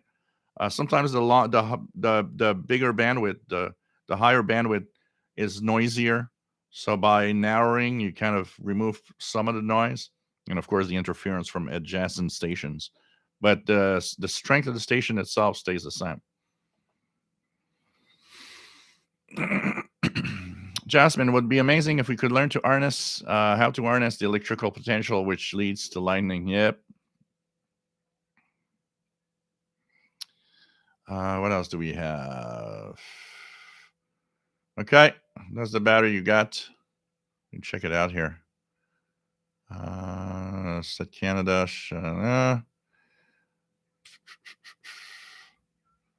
Okay. In Canadian dollars, it's expensive though. So yeah, okay. And you can get the battery and charger. Okay. I'm gonna check it out. I need something, that's for sure. I really definitely need something. How that doesn't seem to let me just check it out here. 40 amp hour battery. Okay, battery specs. It can give a peak discharge up to 80 amps, which is wow. 4.7, 10 pounds. Not too bad for such a high-powered battery. And check it out anyways. I've seen quite a few on Amazon of different places, including a couple of known brands that pop up there for interesting prices.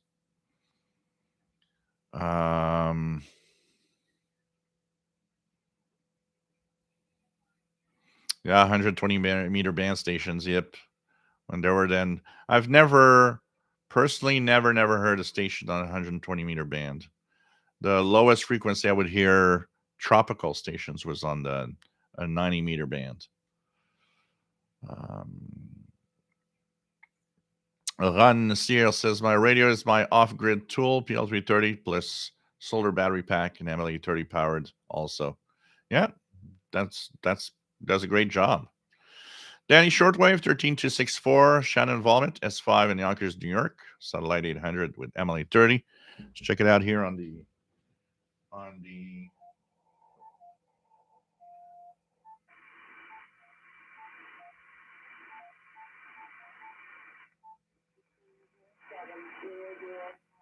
oops.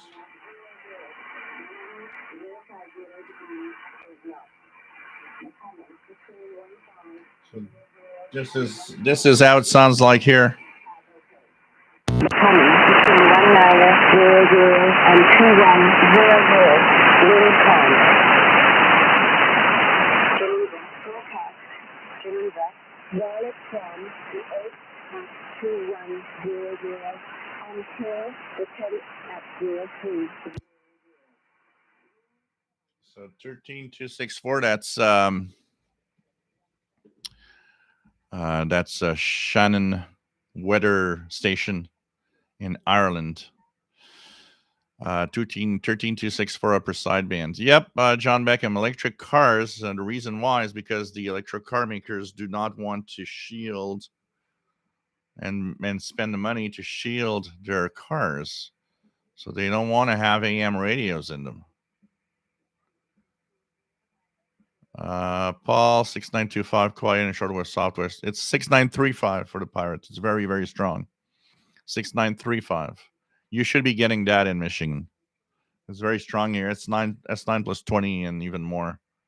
6935 and 15476. Either it's quiet here too. Usually it came in later the other day. So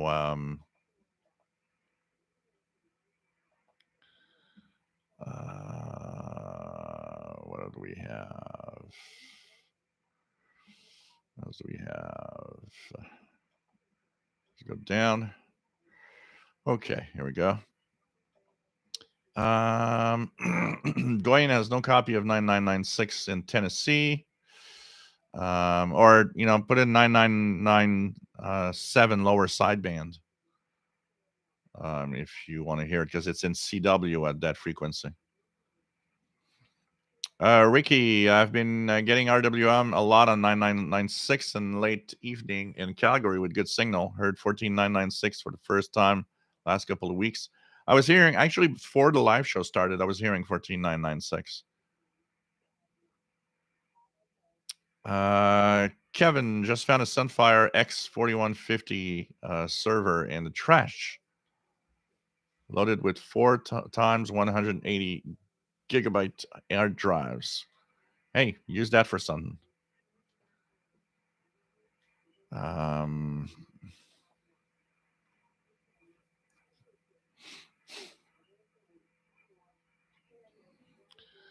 RJ Dakota, you know what? Radio. I listened to when I started listening to radio and AM radio in general at night. Oh man, what trash content! There isn't that many stations that are interesting anymore. I mean, they need to improve for sure. So KW 1161, it's 9996, not 9999.6. It's 9996 kilohertz. Because at 9999.6, you're hearing probably WWV. But you might be hearing it too if you're in AM mode. Getting in the X-ray, I can hear local AM stations fine on my dad's 2017 Chevrolet Volt EV, but the electronics can generate interference on closer stations. Worse on further stations, depending on the location. Paul, AA1SU, nice to have you on board. And take it easy. Waking up from a nap. I always find myself that I kind of feel lost when I take a nap. Joseph Merol says, when is the date new version of the XH data D808 arrives for your review update? Unfortunately, I picked up the new version, not realizing it's been totally reworked.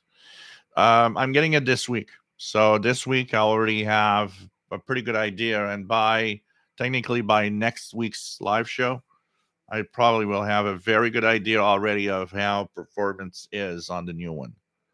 I had no idea they had completely redone the electronics until a couple of you guys told me. And Dave, N9EWO of is on his website with the radio reviews, also talked about it.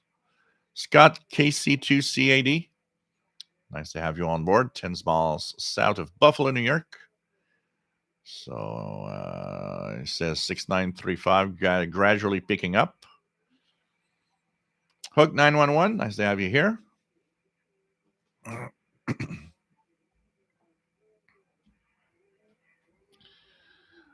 Angpar, what do is meant by clock? It's a time station, Angpar. It's simply a time station to keep track of the time. Simply that. Yep.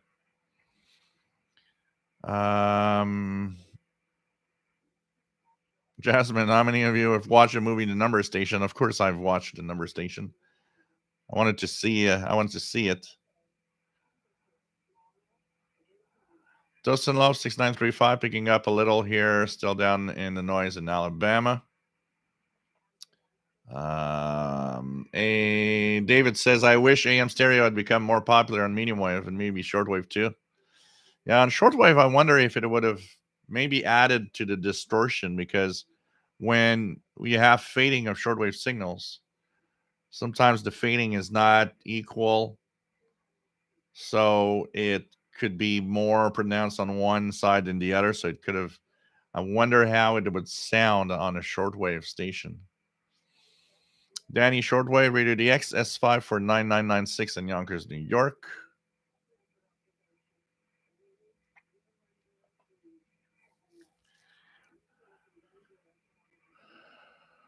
Run an animal. You're important for your hobby. Take high quality. I'm gonna have to check out for the Belka, anyways. Next 2006, I listen to internet radio most of the day and enjoy to get analog when I leave the shop or get home. So it depends on where and for what purpose you'll be listening to to the radio on over the internet.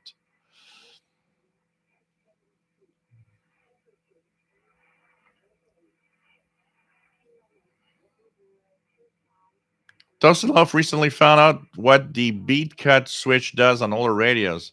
Yeah, because sometimes you on AM you had heterotones, you had these little tones, and by switching, you had to remove the tone. I had a Radio Shack like that. Jim Gordon recently been rediscovering my Texan PL310 ET. What a sensitive and popular radio. I've had it. I've had three. The first was deaf on shortwave. The second overloaded at a strong signal. Third is just right. Stuart Joseph, you suggested I use a long wire for my transoceanic. Can use the disconnected coax cable coax that runs alongside of my house by just hooking to the antenna antenna terminal. Um, yeah, try it. Try it. As long as it's not connected to anything, yeah, try it. Matt MDK2, nice to have you on board from Denver, Colorado.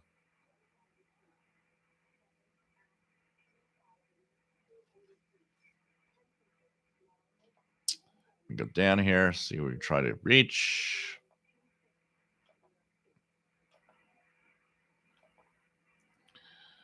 Okay, let's we have here. Jasmine says, "Hey, I'm getting Shannon here in Seattle too on 13264. Cool." Adam Lozo says, "Recently ran 100 feet of wire running north to south and have overpowering at low frequencies because I live in a large city close to radio station. Should I switch to east west?" On a wire that is 100 feet, it probably won't change much because a wire that is 100 feet or less is not very directional.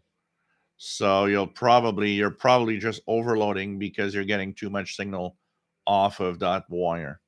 The only thing you'll be able to do there is probably put filters that will remove either AM stations if it's AM stations that are overloading, things like that.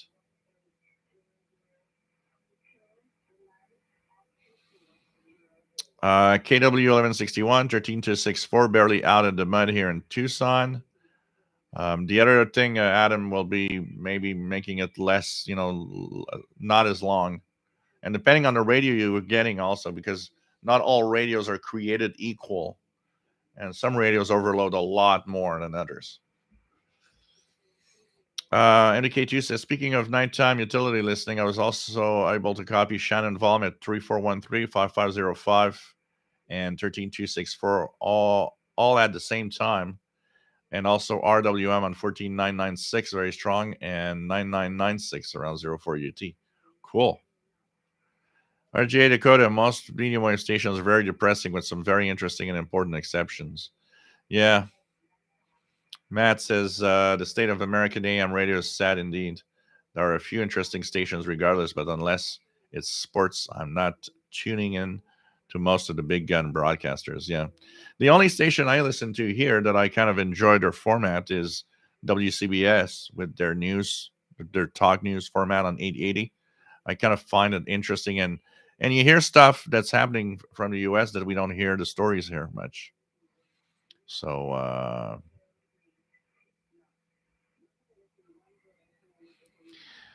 Jim Gordon, I can hear weekly a station on 6935. You had the SDR in Holland. I think it's the pirate you have mentioned. Yeah, it's possible.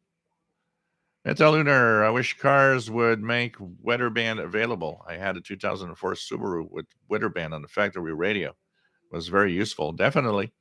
I never understand why they never did that. I mean, the place where, how many times over the years in the car that you hit really bad weather, and it's like you'd like to know a little more details about it.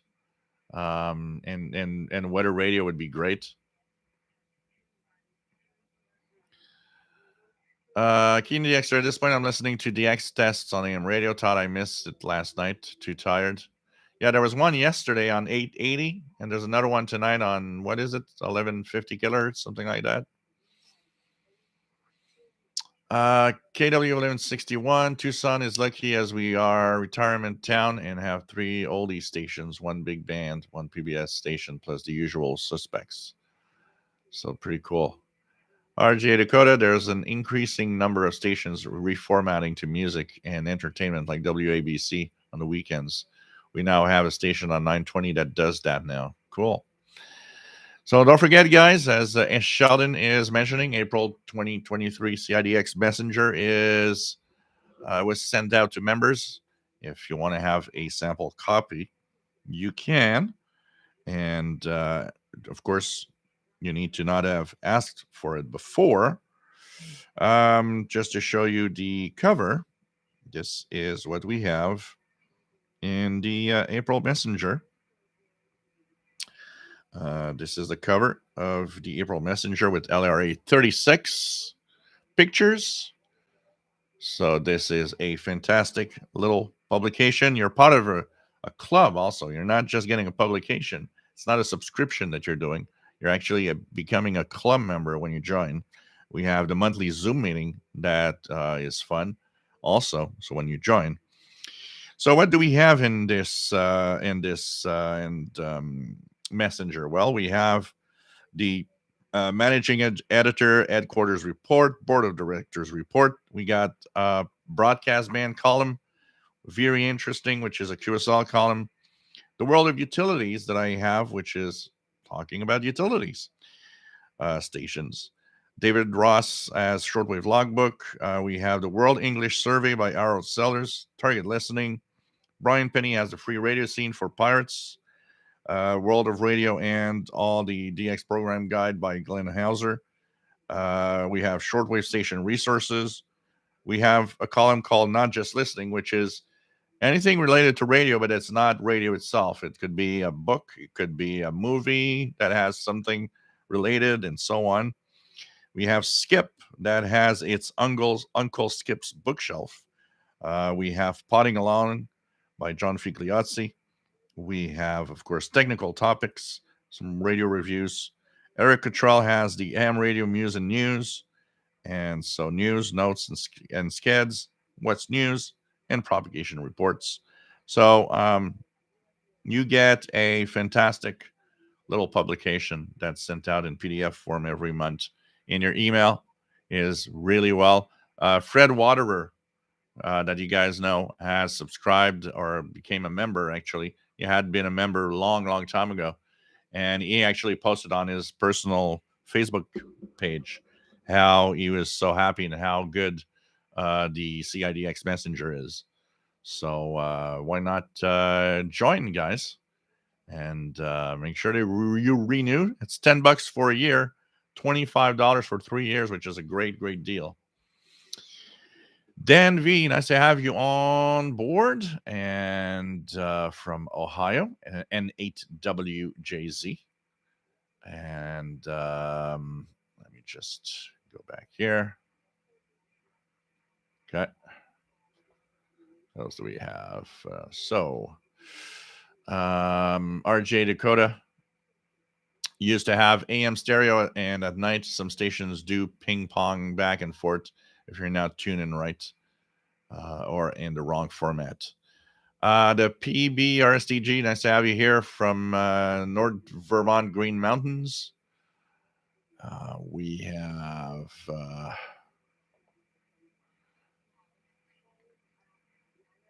Jasmine, speaking of electric cars, I noticed I can detect them on my SDR. Oh, that's interesting. I've not yet. I still remember when I was back in the 80s hearing the ignition of cars as they were passing on the street.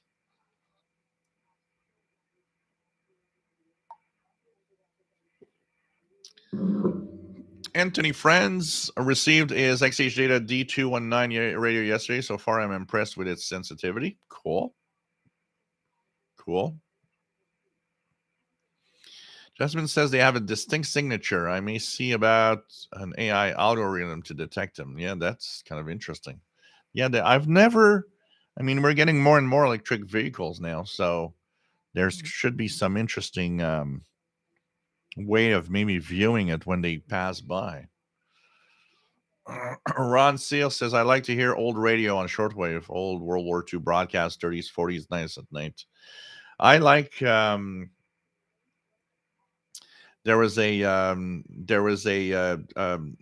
couple of tube radios that I have here. They're American fives, and I mean to take them out and put them here on one of the live shows.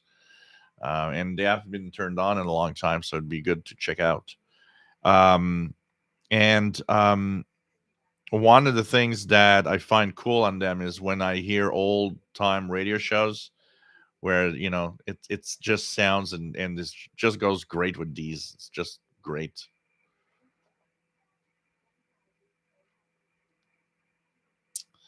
Um,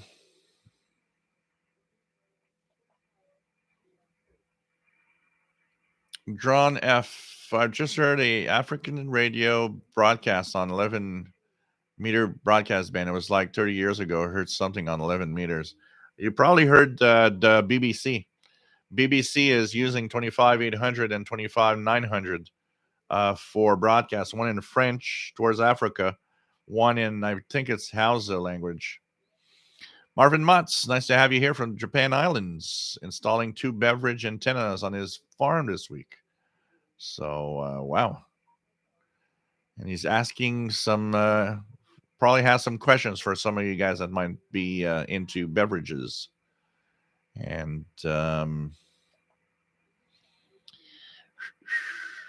John, sorry, John Galizia says WCBS Radio 88 grew up on that AM station when I used to live in New Jersey.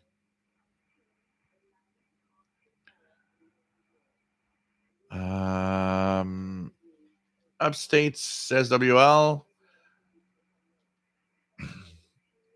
Con system put left channel on LSB and right channel on the upper sideband. You could listen in stereo with 2 radios. Yeah, I remember there was a thing with that, listening with 2 radios. Yeah. I remember something about that. KW1161 received my messenger yesterday, so I've not time to read it yet.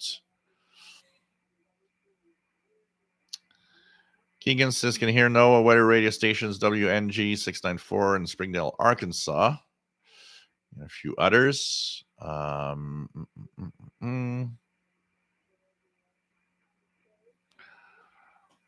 me just check out where we are.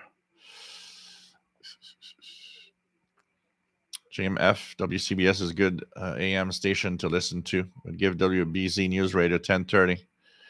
Yeah, I should listen to it more. What I like of WCBS is the quick succession of stories, but we'll check out WBZ also. Jasmine, I'd like to see the weather radio station evolve into feeding live weather data to a new hybrid satellite radio.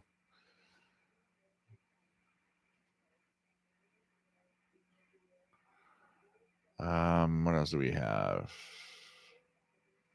Jim Gordon here in the UK, commercial AM radio stations become so bland. Music stations are boring, dominating with a few big media groups. Yeah, here the FM. If you guys would hear, well, it's probably like in the US. If you guys would hear the FM band here in Montreal, oh man, what a mess and what a boring band.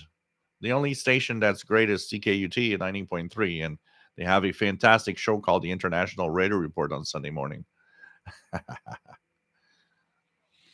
Take care, Ron.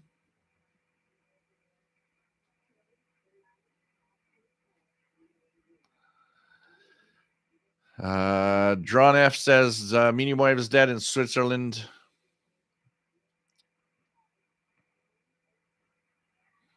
Marvin Mott says Japan is abolishing their AM ban and moving existing stations to FM.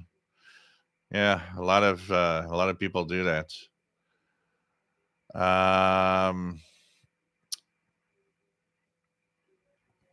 Jasmine says one of the advantages of my new condo location in downtown Seattle is that there's a lot of traffic, and when they come and to a stop, that noise is very clear, especially from Teslas. Is it more of a generalized noise, or it's on specific frequencies? It gets higher peaks.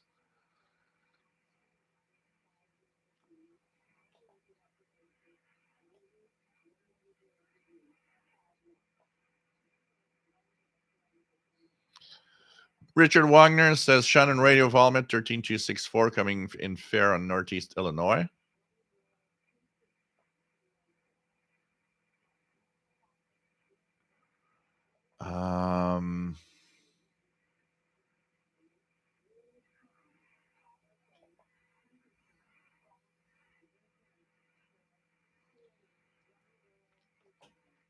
I'll check it out here. Okay. Trying to not miss out on anything. Paul says number station on 14. Oops, let me just I lost where I was. Okay.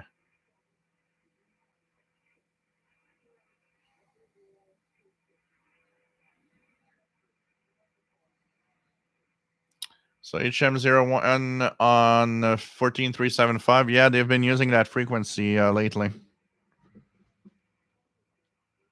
14375. Yep, definitely is there. I'll put it on here. Very strong too.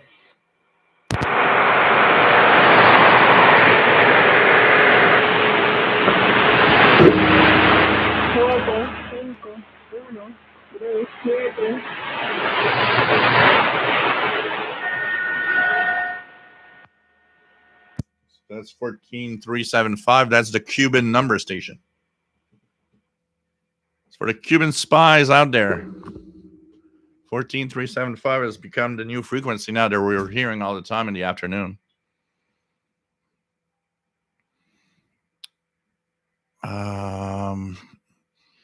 Kevin, do you remember the Far Right Radio Review? That rings a bell, kind of rings a bell.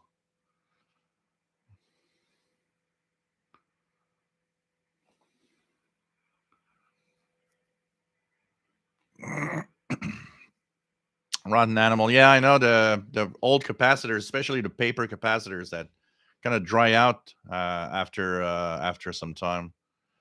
I'm pretty sure there's a couple of them that need to have that done in there for sure. Rotten Animal.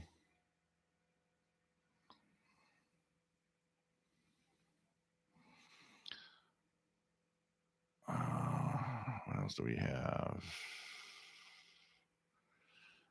John Bacon. We all probably have a popular.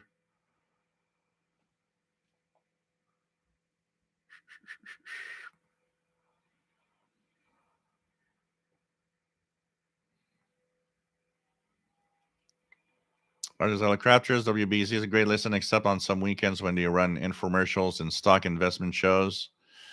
Outstates Shortwave says, while doing some shack cleaning recently, came across my old Con AM stereo adapter. Wow. Yeah, Jasmine, that was a slick way to get into the International Radio Report show.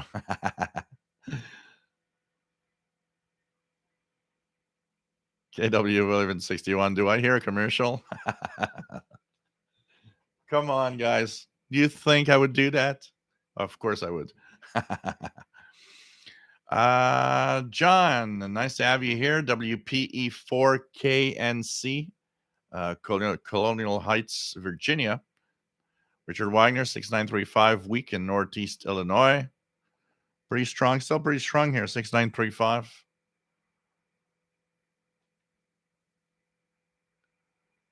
Um, mm, mm, mm, mm, mm.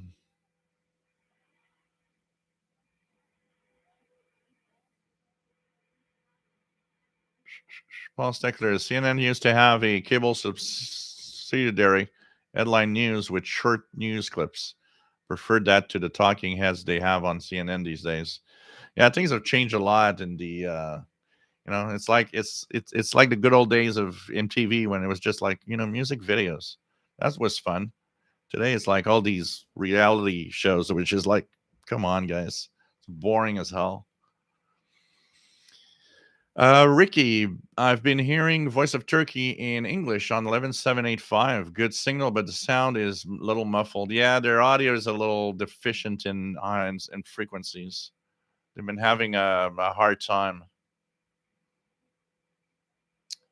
Rick, what else do we have?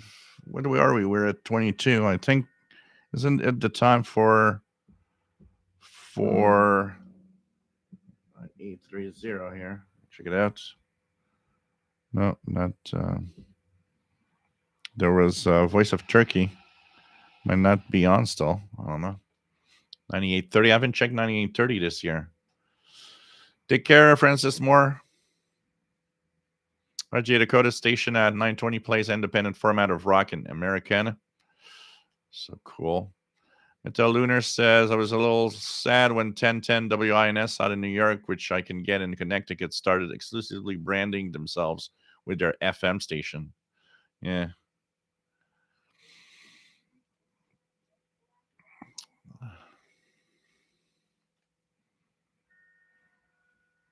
So Jasmine says it's like a sawtooth pattern of carrier-like signals separated by a few kilohertz with white noise in between. The noise level goes up. I notice it between 13 and 15 megahertz. Huh. Interesting. It's 11785 they're using now. 11785. Are they on now? Yeah, they are. Yeah, pretty good. Very strong signal, actually. 11785. 11785.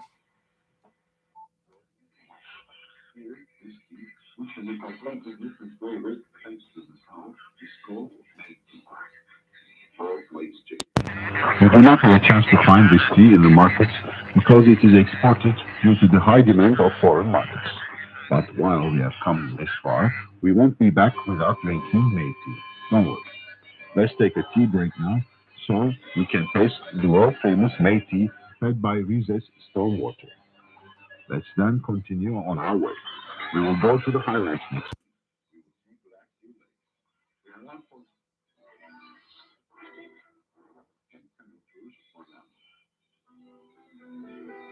So that's Voice of Turkey, 11785. Really strong, really good.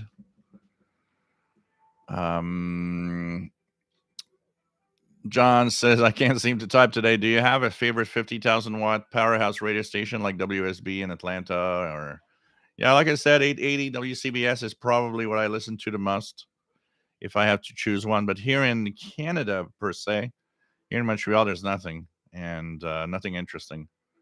And there's no Canadian. I'll maybe just for the fun of it, because of course I can listen to it on the FM band, but I sometimes will have fun listening to the French CBC from Toronto on 860 kilohertz.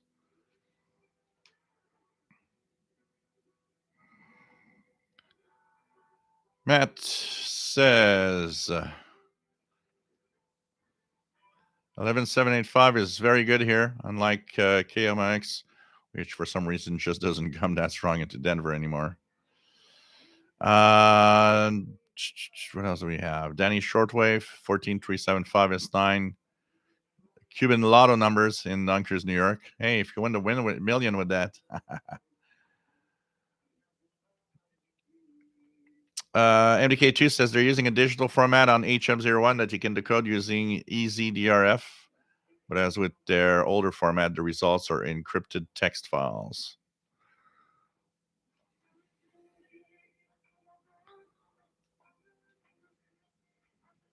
Danny Shortwave. Jasmine, are you going to do a test on 20 meters, like maybe some SSTV? Maybe not today because I moved and shuffled things around, and I noticed that I have a return of some RF in the console, so I don't want to mess up anything. So we're gonna keep quiet for today. I'm gonna try to fix it this week, and we'll try to do that in the coming maybe next show. KWN61 coming in into Tucson. A lot of hum. I've noticed a hum per se, maybe a little bit. I don't hear a humming, but I hear it's just very. That song is very distorted. They're kind of overdriving the transmitter.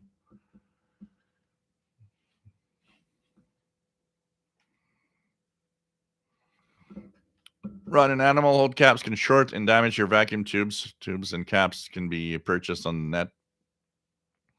It's easy to change the caps. Yeah, well, I have an electronic place here, and I know how to replace the old caps with like more modern capacitors.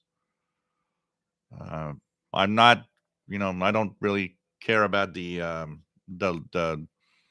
having to have the brand new or the original look of the radio. As long as it's tubes, that's the most important. Upstate Shortwave says 11785 20 over. Dean KQ480J says 11785 coming in strong in middle Georgia. Keegan DXer has 11785 S5 on 5. Jasmine at 11785 weak and fading a lot in Seattle. Yeah, no, I'm not gonna send a SSDV today, just in case. IJ Dakota 11785, tremendous here. TRT sounds loud, but definitely not clear. Yep. Jasmine 11785 just got a lot stronger. It's fading in and out a lot though. Keegan DXer, WWG on 5 and 10, CHU on 14670. Danny Shortwave. One thing I learned about Mike Ziegu G90, I'm heard a lot further than I'm receiving. For example, I'm heard in Australia daily, but I can't hear or copy their signals to start a contact on FT810. Yeah, that is. There's two things in there. Of course, I don't know how high quality the receiver itself of the Zigu G90 is, but there's also that noise. I if I call out CQ on my transceiver and even an SSB voice, what happens is that there are people calling me back that I just can't make a contact with. I'm being heard, but I have a hard time hearing the ones that are like further away, and a lot of it is because of the darn RF noise. What else do we have? Jasmine, oh no, that's sad. RF is getting into the console again. Hopefully you can fix it. Yeah, well, what I need to do, and I know I have to do that, is because there's too much mixing of the cables from that side of the room and that side of the room. So the cables that are here near the transceiver pick up RF and bring it along to the console part. So I really need to define and separate everything that will be plugged into that side of the room and keep all the ham stuff, radio stuff in that side of the room, and don't have the least amount of cables that might actually mix in together for interaction. It happened when I moved the screen here. I also moved a lot of cables here, and suddenly the RF, which was pretty much gone, came back. It's not everywhere and it's not on every band. I probably can do a 10-meter broadcast. I could probably send an SSDV on 10-meter, for example. It would probably be okay. But on 20, I'm afraid that it would get in.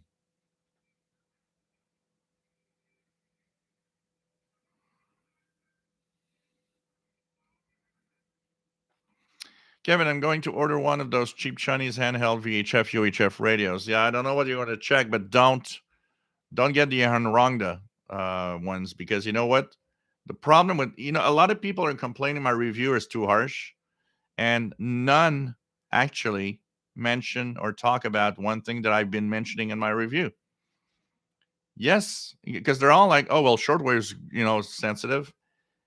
Did you listen correctly to my review? You have a handheld wideband receiver, which doesn't have the bandwidths necessary to listen, say, to the 2 meter handband. If you want to listen to the 2 meter handband, you need to have narrow FM. That thing is a wideband FM. So you can't hear or can't listen to any of those things. So that if UHF portion, which is gets, is useless because of that. It needs to have the proper bandwidths. Nobody talks about that. As for the Baofeng that you want to have, Kevin, they work well. I got one here. Got one here. There we go. There we go. I got one here. These work surprisingly well. Honestly, surprisingly well. Pretty amazed.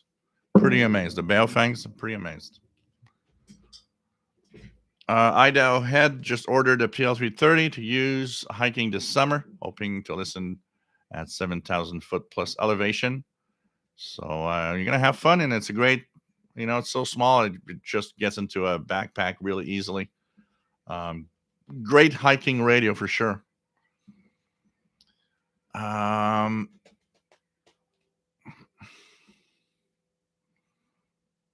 What else do we have? John F. Back in the 90s, I built kilowatt amp using TV tubes. Wow. John Beckham, 11785, booming into Northeast Florida.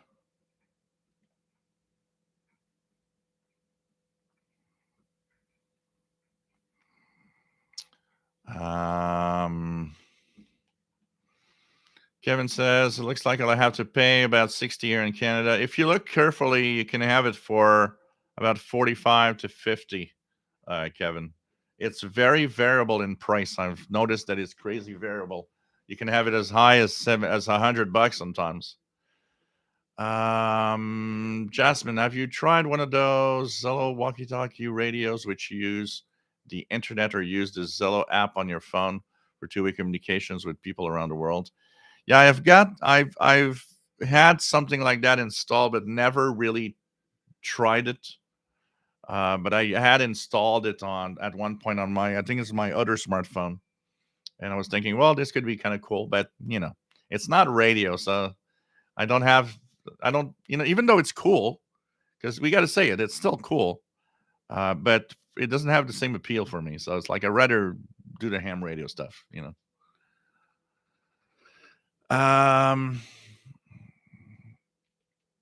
Graham crackers with peanut butter and Nutella. I'm pretty sure that must be good. I haven't had graham crackers in ages. Mike Ward, Turkey coming in strong, 11785 in Akron, Ohio. Texan PL380 with 15-foot indoor wire. Some fading, and yes, they are driving the song too hard.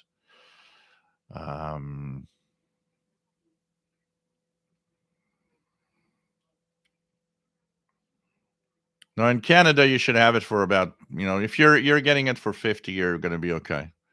Don't forget that Canadian dollar is very low, so 60 Canadian dollars is like, 45 US dollars, and even less. It's pretty crazy. John Gudizia receiving 11785 in Tampa, Florida. Danny Shortwave says, I have that Baofeng UV5R. It is also a nice little VHF, UHF receiver too. Yeah, definitely. It's they're very nice. They're surprisingly nice. Chasting, that's a Baofeng I have used for work as well, as fun. Nice little radio. Yep. The only thing I find incredible is how you can get these so easily, and that they transmit everywhere. They're not locked. It's mind-boggling for me that that's being sold. It's as if we're looking for trouble or something. Lex 2006 11785 in Edmonton, Alberta.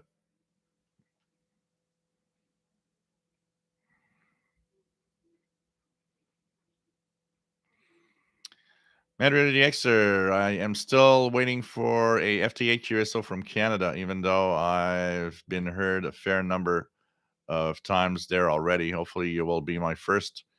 We can easily arrange that. We just need to arrange the time and the band, and if you have an open band to hear.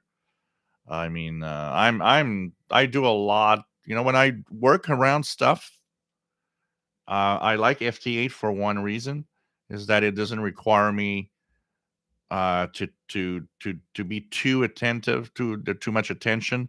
I just look at the screen regularly and look at the context and see what's happening while I'm working on stuff. So I actually do a lot of FT8 for that reason. When I have time, I prefer the SSB voice. It's much more fun, but it's I'm sure we can make an easy contact. I made one with David in Barcelona and Matt MDK2 in Denver, Colorado. Matt, we're missing 80-meter band that we. I was thinking of you the other day, Matt. I don't remember what night. I think it was Tuesday night.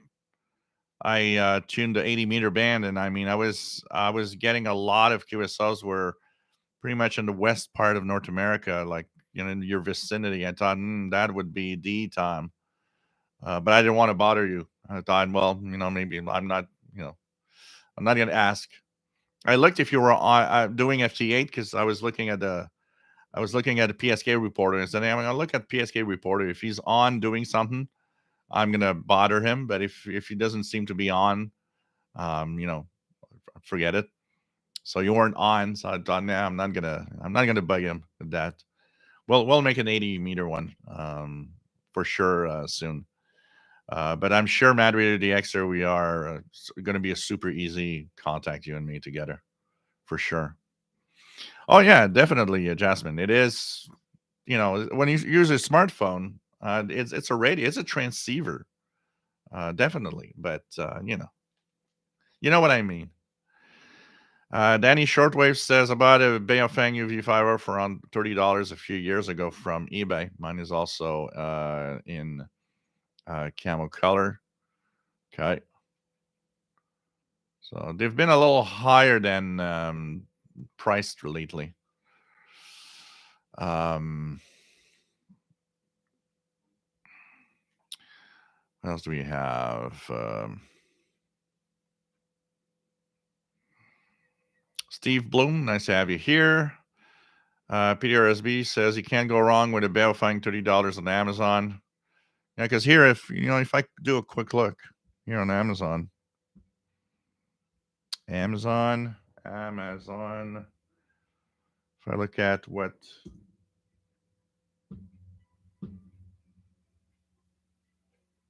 that's interesting. Never happens. My browser just froze. It's just a browser. Okay. And it crashed. Here we go. First time. Okay. Long time that has not happened.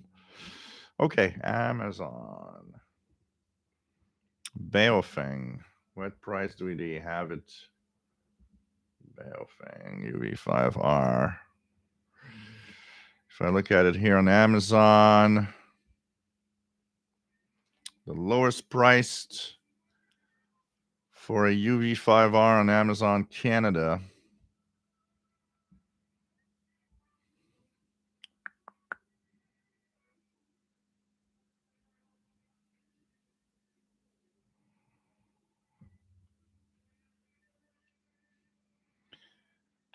$54.78 is the lowest I've seen here. Oh, I've seen one at $50.95 with 1 day delivery.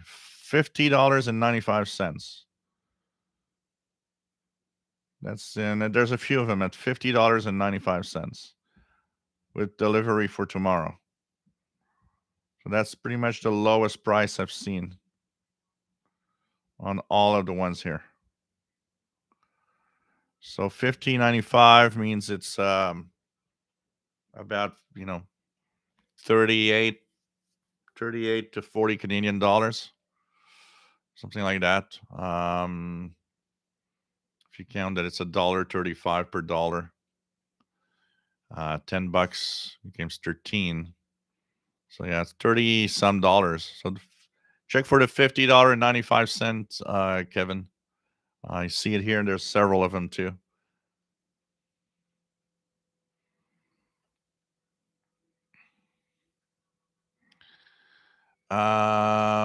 Jasmine, no license needed to talk around the world with the digital features and so on. Yeah, definitely. Someone that doesn't want to go through the trouble of passing a ham license and stuff. So what else do we have?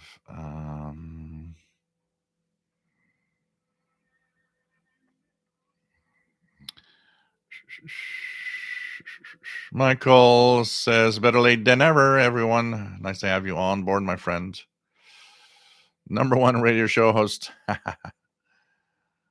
Richard Wagner, 11800 Radio Romania, fading between fair, 11781 Turkey. Yeah, we got to say Turkey though. That's the name they want us to use, Turkey. We should stop saying Turkey and say Turkey. Meta Lunar was listening to Channel 6 TV, the Super Bowl station, but it's nothing but talking over each other and talking complete gibberish. What is the use of the channel?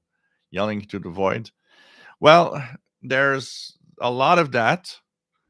There's a lot of weirdness, and there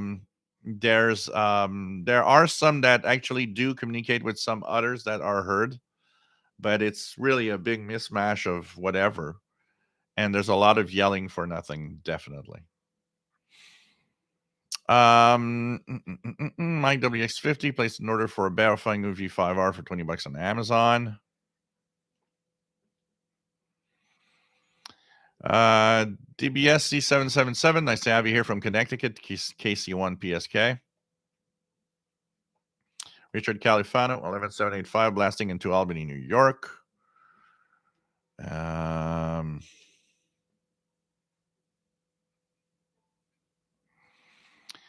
Matter the Extra Show, fully one day, and yes, I like FT8 because I can watch the telly while watching for a contact. Nikki 2 says, nice, but if I'm not on the air, feel free to send a chat. Yeah, just didn't want to bother you. Next time I see an opening, I'll let you know. So 11800 Radio Romania. Let's check that out.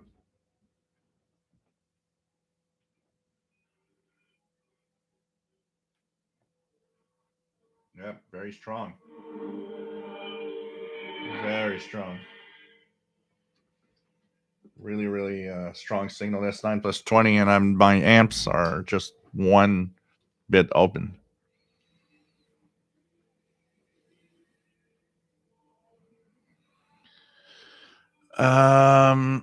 David says, yeah, Joe, we definitely got the FT8 QSO out of the list. Next challenge is to copy each other in a single sideband. Definitely. That will work also at some point for sure. I get a lot of contacts. I made a lot of contacts SSB voice with Spanish hams. So I don't think that should be that hard. Doesn't love, do the Wi-Fi radios use Bluetooth to communicate at short ranges with no internet or Wi-Fi? So, Wi-Fi radios use Wi-Fi because they connect to your network, your home network, your Wi-Fi network. But some have Bluetooth also, like the one I have here, the WFR32. So you can actually have it connect with your phone. Jim Gordon, Turkey was booming in to Scotland with a D109 on its telescopic indoors. 32 bits, 11785, clear in the south of the UK. Mario DX, by the way, when I tried the QSO with David, he did not get me, but someone from Canada did. Propagation is funny thing. Yeah, definitely. Oh yeah, the cell phone today is crazy powerful. I mean, you look at what the power you got in here, and I see my Commodore 64 or my Amiga 500, and I'm like, wow, this thing is like light years ahead in power. That's crazy.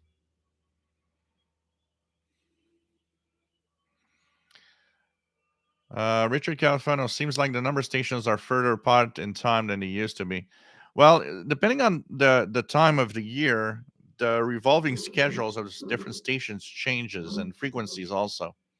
So sometimes there are modifications like that.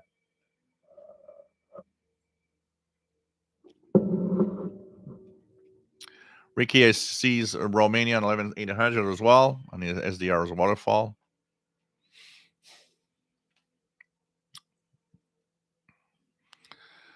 Um,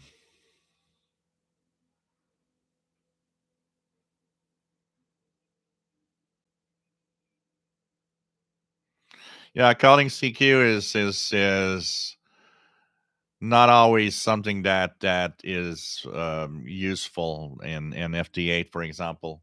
Uh, in FT8, depending on the time and who you're going to see on the bands. Here, when I do CQ in FT8, for example, um, if the bands are really open, like to Europe and all of that, there's a lot of European stations that like to have Canada and want to make contacts. So sometimes I get a pileup of FT8 contacts showing up. But sometimes you can call CQ, CQ. And one of the things about FT8 is if you do a lot of it, you notice that all the stations are always there, all the same. So you look at it and it's like, yeah, yeah, and we're all the same guys every day.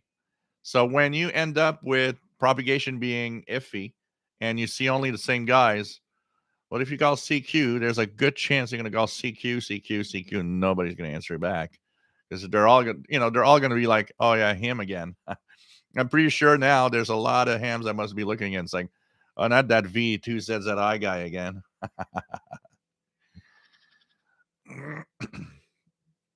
But I want to get that Xiegu G90 and make, like some QRP in the park and stuff like that. I want to do that this summer.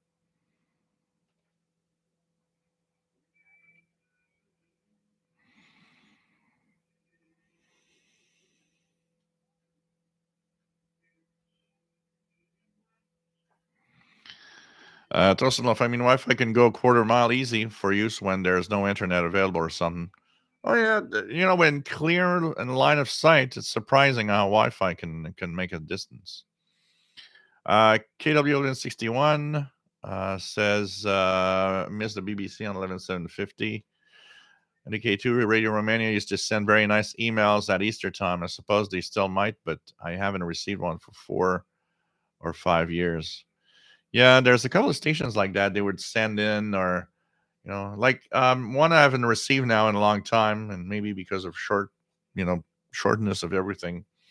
Radio Cuba, even if you didn't write, used to send you a calendar and a Happy New Year card every year. And I guess I haven't received a Happy New Year card from Radio Cuba in a few years now, unless I got off their list because it's been such a long time since I've wrote to them. Maybe I need to just recontact them.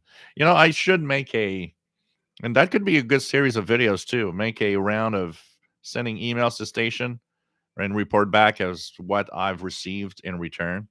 I think that could be a lot of fun for you guys to see who does what and sends what today, and are we getting EQSLs or paper QSLs and so on. Ricky says, I did not have the NLA30 on my SDR at this time last year, so having appropriate gear for spring listening is still new to me. So much fun. There's definitely when you start having pretty good listening experience, it really definitely makes a difference. You want to listen more, and that's fun because There's nothing like having a deaf radio when you don't get a lot of signals. It's not kind of not cool. Richard Califano, I'm going to buy a second MLA30 and place it in a different location to compare the signal difference between them. Yeah, I mean, you might notice and might even see differences in the noise from one to the other and different bands and frequencies also.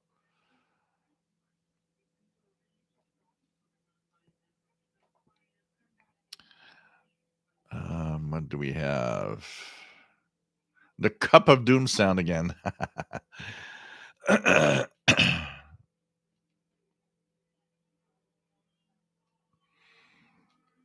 Scott KC2C80 gets awesome reports from IDX on Echolink. Oh, man. Indicate2 says, if you work FT8 a lot, you do get used to seeing a lot of the same call signs. Yep. Richard California, will the Tram 1411 work on my SDR Uno? Don't seem to be able to receive VHF, UHF at all using my MLA30. Tram 1411 will work great on the SDR Play devices. Do you have any VHF, UHF signals that you can? Do you have a scanner radio or anything, and can pinpoint a strong VHF, UHF? The MLA30 is not very good on VHF, UHF. That's for sure. But it shouldn't be zero. The strong signals should be not very strong, but they should break through on VHF, UHF, depending on where you live, though. If your signals on VHF, UHF tend to be weak in general, the MLA30 won't pick them up. But yes, the Tram 1411 is one of the best antennas you can get for your device. It's a wideband antenna, works great, works really good. John Santucci, nice to have you on board from Tucson, Arizona, K7XRT. Nice to have you here, John.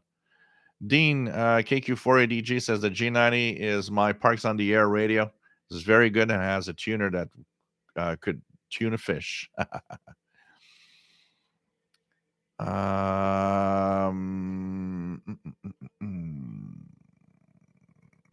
Metalunar, have you ever played around with low power FM or AM broadcasting? Part 15 radio, wondering if you ever had that kind of hardware. When I was a teenager, I used to have a Part 15 AM transmitter, and I'd make a radio station out of it. I'd pretend that the world was listening to me. And I was doing a lot of that back then.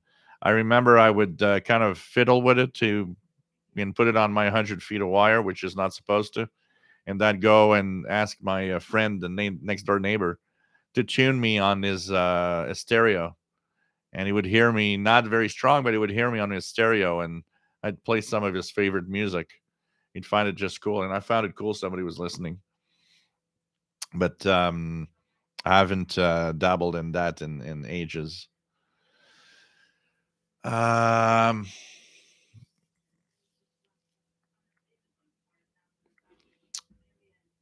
else do we have?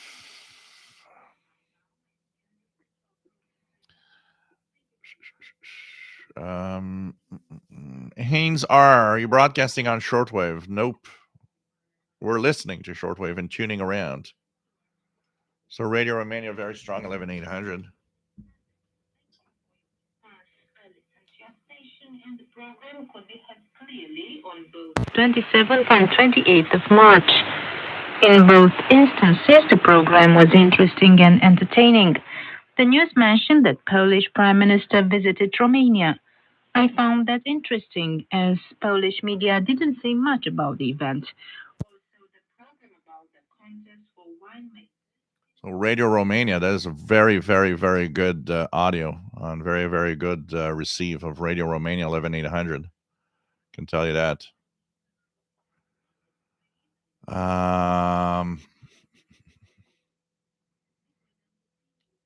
What else do we have? Let's go down. John Santucci, implicated Northwest Tucson near Northwest Hospital. Just Reader trying to send me Mickey a Mao watch. Richard, California. When I send a reception report to Romania, when I click the send button, nothing seems to happen. It could be there. Have you tried with a different browser? Sometimes it's the browser, but it could be their own form that just doesn't work. Um, then just send an email.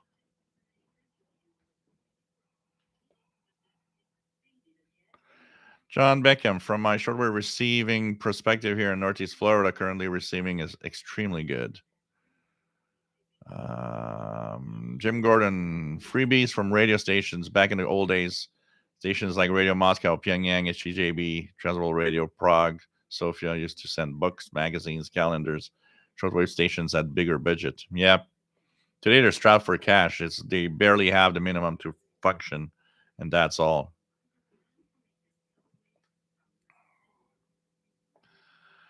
Richard California says, yes, I have scanners that work good on followed your videos, but can't receive any signals. I can pull in 4 NOAA weather stations on my scanner. Okay. Because you should be able to, if it's strong enough, you should be able to maybe hear weekly, but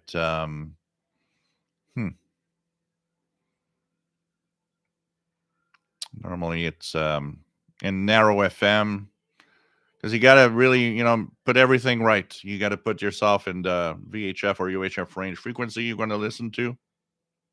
Once it's properly tuned, you have to choose a narrow FM and be in like 12 kilohertz wideband. That's not more than 12 kilohertz because it's narrow FM that you're listening to. Because if you are staying on wide FM and have a very, very wide band, where you could test it if you have a local FM station, test it there.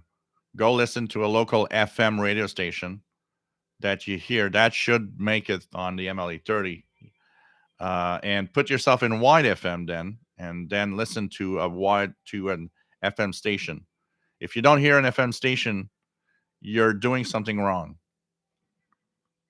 It's very important.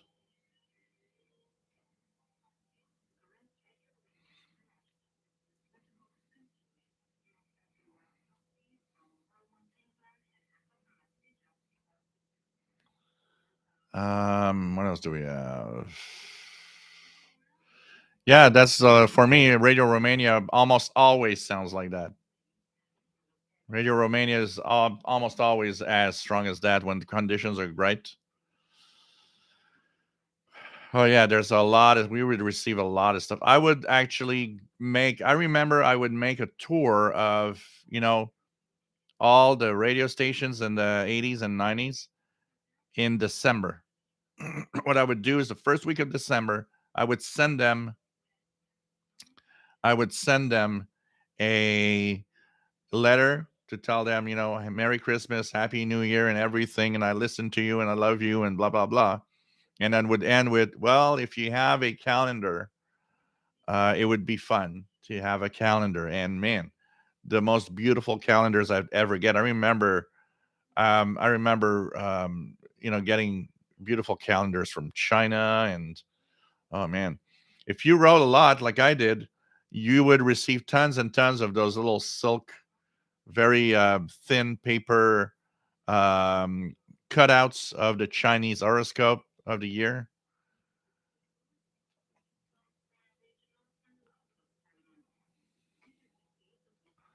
Mike Ward also getting 11,800 strong in Ohio. Thank you, Steve Bloom. Just found the channel. Went from being obsessed with broadcast band DX when I was a kid to amateur radio now. Love Shortwave 2. Brings back memories. Thank you so much for the tip. Much appreciated.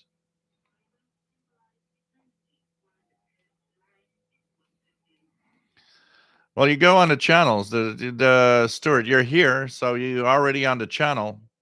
Just look at the YouTube channel. You'll see all the videos are there.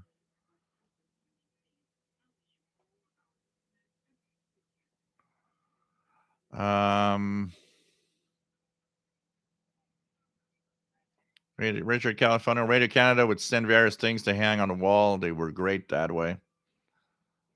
I will always remember, John Doe, nice to have you on board and happy Easter. I'll always remember the the contest they had where you had to identify the Canadian artists behind a song, and you'd win one of their albums. So I was listening in, and they played in the song from a artist, a Canadian artist called Angèle Arsenault. And so they mentioned my name and said, "Well, you win a Angèle Arsenault LP."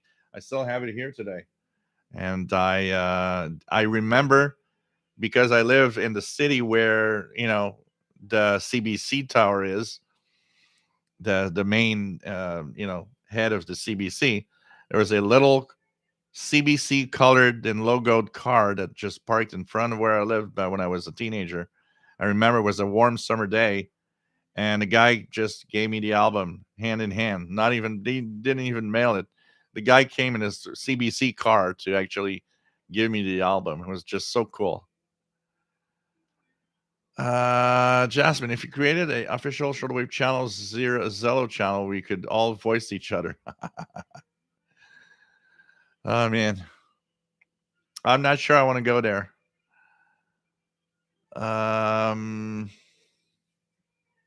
Mike Ward says best pre-sunset listening I've done since I got a PL380.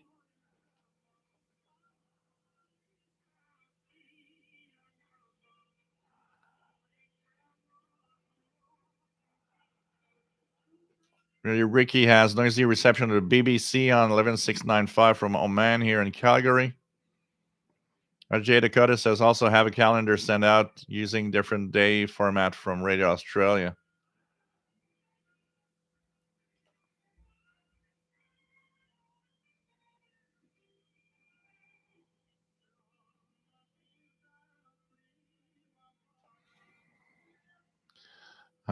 Mike Ward says he used to listen to radio. Oops. I lost. Okay, to Radio Netherlands as a teenager. Got the plastic 45 record of Happy Station host Tom Mayer covering Billy Joel songs. Wow. Wow.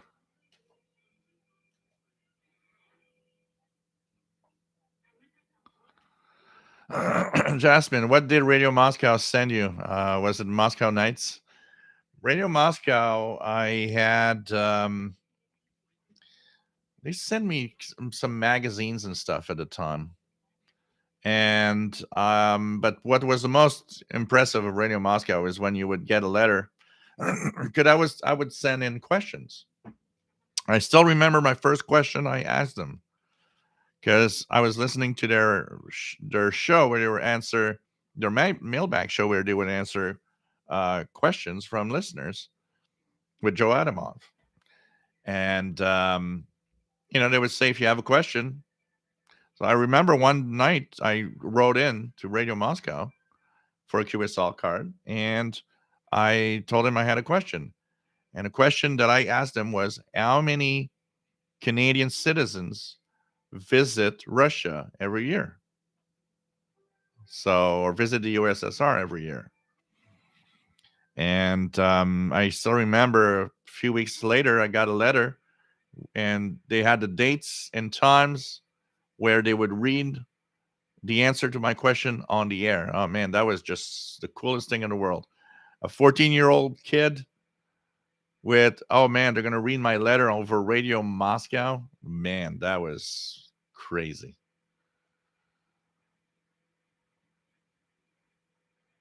Ricky says, I was very grateful RCI didn't mind they had domestic listeners and they seemed to like to interact with us. Yeah, it's not like Voice of America, which pretty much ignores any American citizens. Richard Califano Radio Canada had a show every Saturday called Foreign Idents and Interval Signals.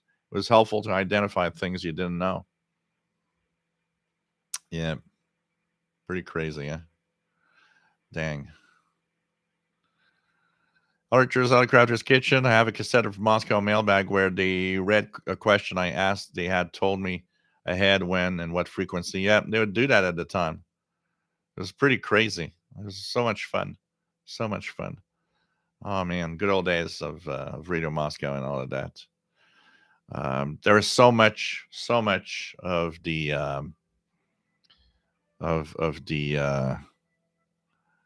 good old days of all of these shows. And I remember I got a was a 5 or a 10 sucre bill for winning something on HCJB. They took like the top 10 and they would send them a 10 sucre bill, which I don't know where it is or where it went, unfortunately. Um, I got, man, still remember when I got a lot of stations would do that. If you guys remember, Bulgaria, Radio Sofia would do that. Radio Romania would do that. DX, they had a DX club. And to be a member of the DX club, you had to send in a certain amount of reception reports.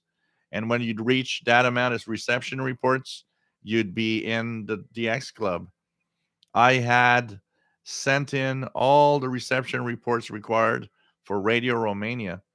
And I still remember opening the mailbox, and it there was a tube, a round tube. I still remember a round tube in the mailbox. And I was like, "What's that?" And it was a official member certificate that you could frame, that you were officially a member of the um, Radio Romania Club. And Radio Budapest. Sorry, I said Romania. It's not Romania. It's Radio Budapest in Hungary. I was a member. I had sent all the reception reports, and I had that tube. And when I opened it, and they would give you a call sign. And I still remember my call sign, my listening call sign from Radio Budapest was VE1214/RB. And for a long, long time, I'd used that call sign as my official shortwave listening call sign. But I remember, and they would send you these oversized QSL cards every year. You had a special oversized like QSL card that was just for the Radio Budapest club members. Oh man, that was fun. John Becken, thinking back on my old shortwave days, I believe that both Radio Prague and Hilversum Holland, Bonaire, Netherlands, and Italy stations intrigued me the most. Man, there's a lot of stations that intrigued me so much back in the day. Artist Out of Crafters says Radio Moscow and that background buzz on some of their frequencies is really missed. It was like a buzz saw. Yeah, remember that. Scott KC2C80 says this is super cool. 14-year-old future radio operator messing with Moscow radio KGB. I always wondered after that, because when I was getting all these letters from all the Eastern Bloc countries, and I would get so many of the letters in the mail already opened up. And I didn't think much of it back then, but after a certain amount of time, I was thinking, yeah, I wonder I wonder if, um, there's not somebody in Ottawa that decided that we better check on his mail, because that guy is writing to all the, he's getting letters from all of these countries, these Eastern Bloc countries. Oh man, that's crazy. Man, the good old days. There's a lot of stuff back then. The budgets were there. Um, you know, when I hear, oh, shortwave, the internet's killing shortwave, that's not it. The biggest killer of shortwave was the Cold War ending. Because as long as the Cold War was there, um, you as long as the Cold War was there, you had a reason to stay on and give your viewpoint. But when the Cold War broke, a lot of stations came to a point where they thought, well, we have no official reason to broadcast to the world anymore, which is sad because, like I always say, when a station from a country disappears, you don't hear any more about that country. You know, I have no idea. I have no idea what's happening in Norway now or Sweden. Or that was the fun part because I was part DXer, but I was part radio listener. I liked to listen to what they had to say, and hearing the news about events happening in other countries that we never see on TV. For me, was interesting, and it actually is fun because I think it makes us a much better world citizen. Because when we know what's happening somewhere else, we are listening to news from somewhere else. It opens our minds to other cultures. Um, you know, yeah, I've never really thought about it. I do have a Twitch account that I wanted to use at some point to do some gaming stuff, but I never used it, really. Um, Scott KC2C80 sensitive male peekaboo. They looked. Dwayne says, "Tell us about your wildest QSL. You know the one, the Japanese subway rider. Oh God, that that is that is definitely, if you have to put a point on one specific QSL card, that is the creepiest, weirdest. Can I quickly? Let me just check if I can quickly get access to it. I think showing it is the best thing that you can do. I think I can. I think I can. Yeah, I think I can, guys. I think it's in this one. This is, of course, the book of QSLs. When I was talking about the oversized cards, Radio Budapest, here's one. Radio oversized cards. So I should show you guys some of the QSLs. I haven't done a show with QSLs in a long time. Yeah, so this is on top. I do a lot of. I need to continue my series. I need to continue my series that I did on stations in there. So let's see here. Do I have it in here? Hopefully. Hopefully. Hopefully. That definitely is the card.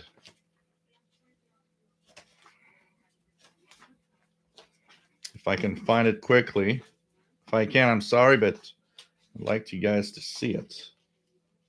I'd really like you guys to see it.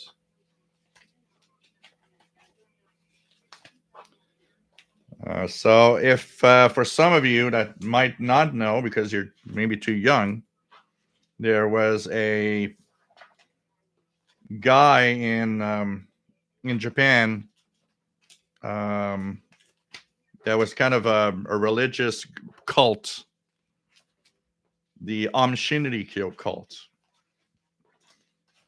Unfortunately, I won't have it for you guys, I think. So the Shinrikyo had a shortwave station. Unfortunately, guys, I'm sorry, but I don't have it in here. But the Shinrikyo cult had a radio. They had a broadcast on shortwave, and so one day I'm listening to the broadcast, and I believe they are rebroadcasting for like from Armenia or someplace like that. And I wrote in, and I got a QSL card from their radio station cult with the guy that is the leader of the cult. I remember his last name was like Asahara or something like that, but I don't remember his first name. And when I got that card, maybe a year later, uh, big news: sarin gas attack in the Tokyo subway, and it's the cult. The leader has actually got access to sarin gas, and he sent some of his disciples into the subway, the Tokyo subway, to make a sarin gas attack. And when I saw that on TV, the first thing I thought is, darn, I got a QSL card from that cult. What a weird thing. It's so weird. And you know what I find scary of that? Because I remember their programs back in the day.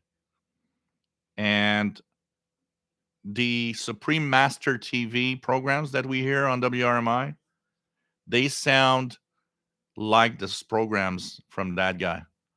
It's when I hear Supreme Master TV, I get goosebumps. It's like this is so crazy, eerie, same type of program of you look like good guys, but what exactly are you doing in disguise?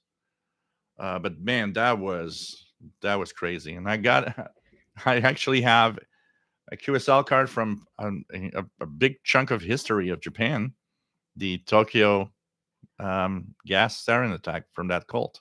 Crazy, eh? Just crazy. I need to find it. I'll make a video. I have the scan of the card. I'll make a video of it. It's just crazy. So it's like, oh man, so crazy. When you think about it, it's just amazing, you know. Um, what else do we have? Uh, uh, uh, uh, uh, uh.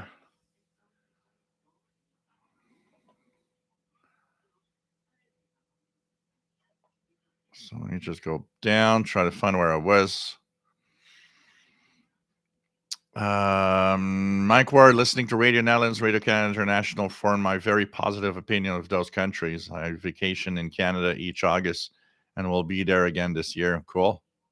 You know, it's crazy, but the voice of these countries, part of it is giving us a view of what it is all about and what's life there. Chastain Cold War was scary, but also so many interesting things. Yep. You know, I lived through the last part of the Cold War. I was born in 69.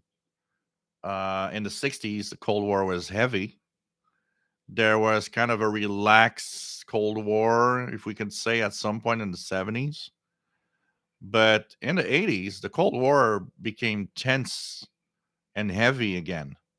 And I lived through that part of for me, the Cold War, that I started kind of understanding that there's a Cold War. Because, you know, when you're a kid, you guys in the US were more into it because you guys had like drills of nuclear attacks in school.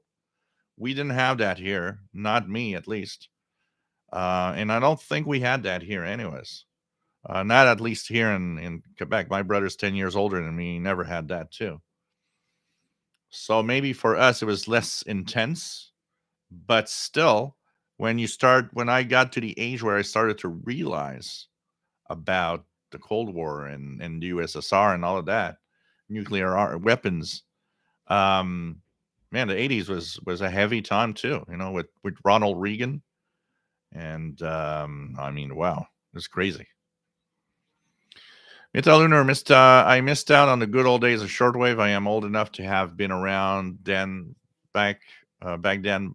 Then I didn't have a shortwave radio. So yeah. Jean Arash, you remind me a lot of my youth. Learned Spanish listening to shortwave radio. That's cool. Where are you located, Jean Arash?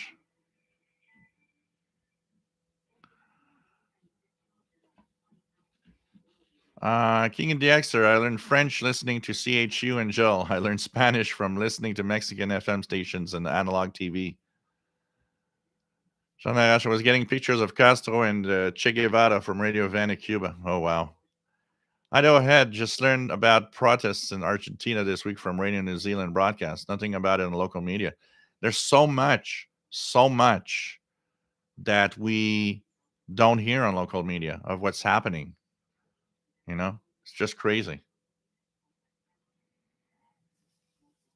Yeah, I know, Jasmine, but it's already such a. What all that I do is I don't have time to, deal with all of that. So that's why I keep it to what we have right now. Artist Autocrafter's Kitchen. Weirdest QSL I have is from Radio Berlin International, East Germany. Shows female Olympic track athletes, all clearly on steroids. Yeah, they look more like men than women. Actually, it was the crazy. It's really crazy. Um,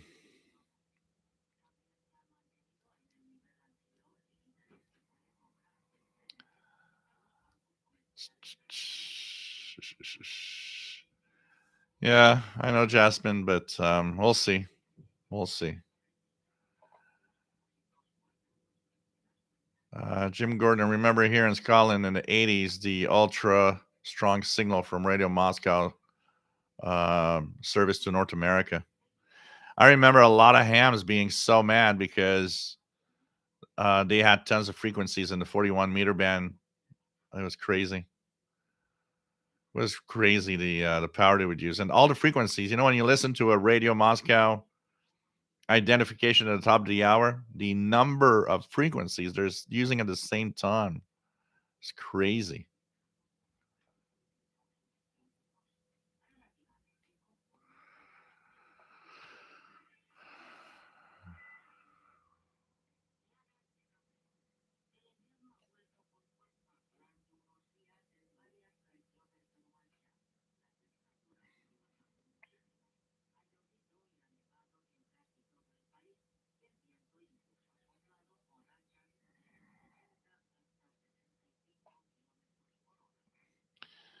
Um, Mario the Exer says, I remember that QSL from previous streams, and yes, I remember when that attack happened. Crazy. Yeah, that Japanese cult used several relays, including for some former transmitters from Radio Moscow. Yeah, it's pretty crazy.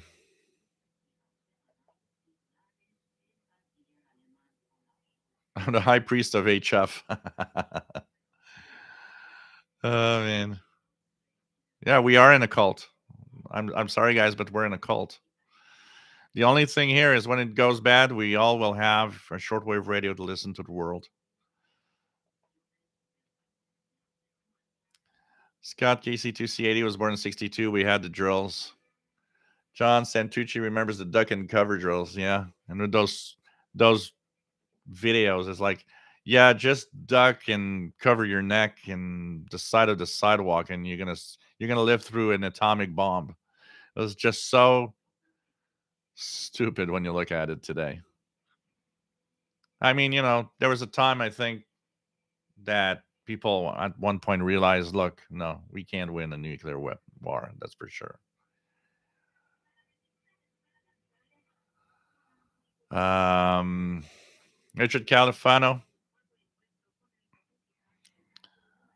King in the Exer says there's a cult LP, a cult low power college radio, University of Northern Iowa, 94.5 KULD. Richard Califano, what a year you were born. I was in my first year of shortwave radio. Yeah. Tumbrel, the Cold War was fascinating. I listened to BBC VOA Radio Moscow every night beginning in 1962. Yep. John was born in 60. Also remember the drills. Jean Larache, Saint Hyacinthe. Okay, cool. Just a little bit east of Montreal. Jasmine, did people really think hiding under a desk would help them from a nuke? Yeah, I guess, everything was there to try to have the least amount of people scared or something. RJ Dakota, I was born in middle of the 50s. We had those drills in areas that were they called fallout shelter zones. Barely remember the duck and cover in the school. Oh man, a lot of good that would have done. That for sure.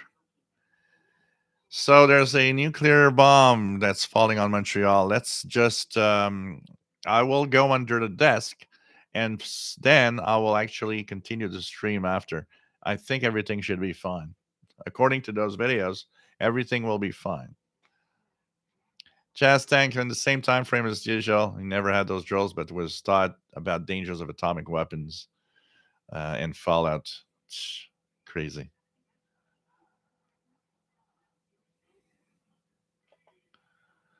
Hey, welcome back, Paul, VT Radio.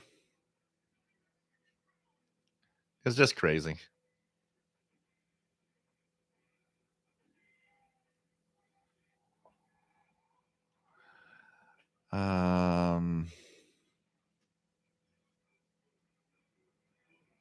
Oh, no problem, Jasmine.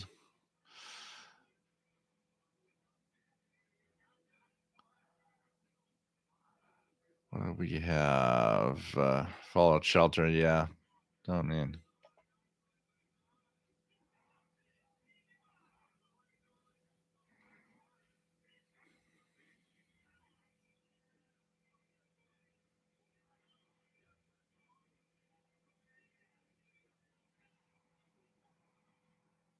I have no idea about the TF6686 tuners that I would suggest or anything. I don't know.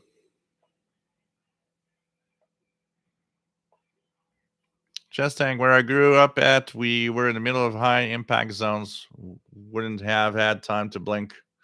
Yeah, and I was telling I remember telling my friends, I said, because some of my friends were like, well, they're going to hit the US. And I said, do you seriously think they don't have one of those missiles with with the city of Montreal on it? Come on. Montreal, Toronto, and probably Vancouver were all on it to make sure that we can't help. I'm pretty sure that was the case too.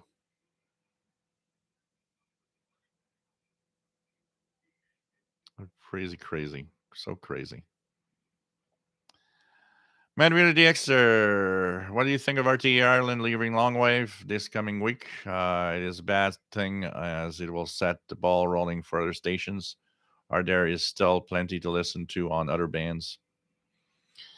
What is mostly the scary thing about those, like RTE Longwave, but also the medium wave band, is getting very, very quiet. And a lot of it is trying to go to FM or to DAB digital. And the thing about that is, I understand that long wave and even medium wave broadcasting costs a lot of money. It takes a lot of land with the giant, huge antennas needed to operate. And this is where it's at mostly. It's where how many people are listening for the amount of money we're spending. And that's a dangerous thing because that's why the AM band is getting quieter. That's why the long wave band is getting quieter. But with the lack of understanding that that signal goes so far, and that is where I think there should always be some stations left. If you are outside of a major city and want to listen to the news because something is happening, those long wave signals travel across the country. Everywhere you are, you're going to hear it. That FM DAB signal, once you pass a certain point, I ain't gonna hear nothing. And there's a lack of, I don't know if it's a lack of understanding this or just being blind to the fact that let's just pretend because we want to save money anyways, and that's the easiest way to do so. Just like at the BBC shutting down its Persian service, you're shutting down the service that has a lot to offer to one of the most troubled nations in the world right now. Oh well, they're going to listen to on the Persian service on the internet. We have the digital. Half of them are in countries where the BBC is blocked on the internet. Who's not thinking of that? Or but you're just ignoring the fact because you want to save money. It's the same thing. I find that a very sad state of affair, and it's a very bad idea, honestly. Michael, Duck and Cover, born in 1957. KW1161. So that's they can find your shadow after the bomb goes off. Yeah, that's the thing. So we counted 1.3 million shadows. So we know that's exactly the amount of people that died during the bomb.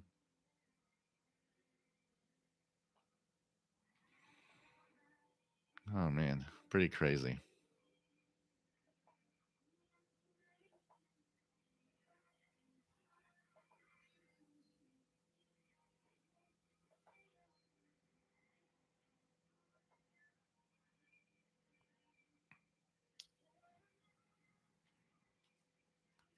Paul Richardson. Yeah, there is these fallout shelters a few places. VE9 VW. Yeah.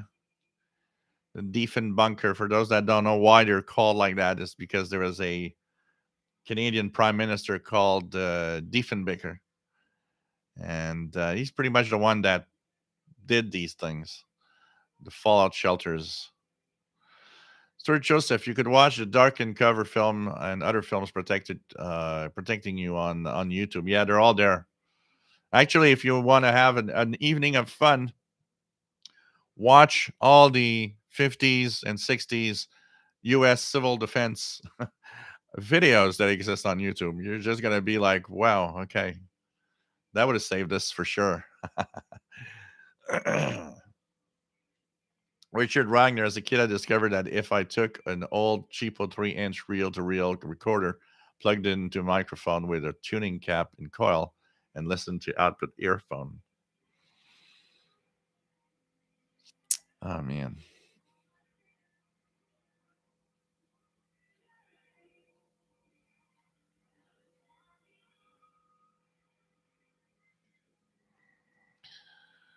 Ah, man. Michael, we would go in the hallway, kneel against the wall with your coat over our heads. Oh, God.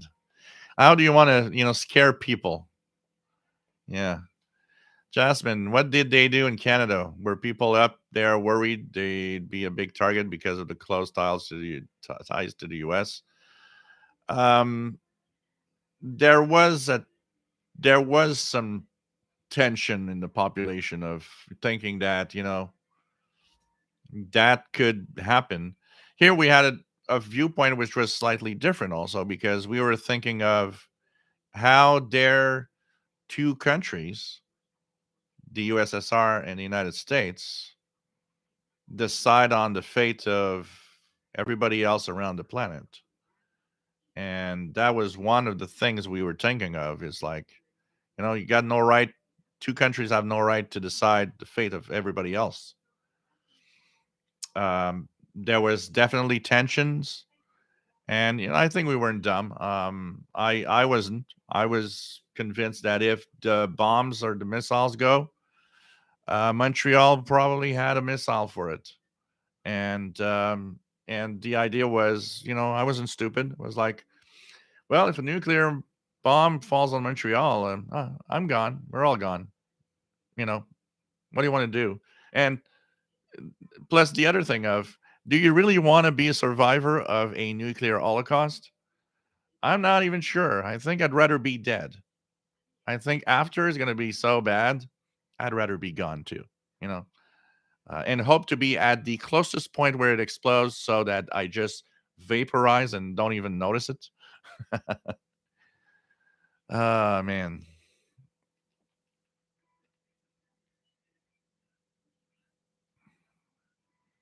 Pretty much no one knew what, definitely. Yeah, the Cuban Missile Crisis. That was probably the scariest part of all. Yeah, the day after that movie was banned in so many places. But the reason why is governments didn't want their general population to really understand that if there's a nuclear war, we're all dead. And there is no winner. There would not have been a winner between two countries doing that. We got to be careful about today also. Today there's like no more thinking of that. I'm sorry, but the US and the Russian government have enough bombs to kill us. There's still way too many nuclear weapons out there. You know, everybody kept their weapons. Oh yeah, those I call them joke treaties. Oh yeah, we have the SALT treaty where we're going to remove these missiles from here and these missiles from there.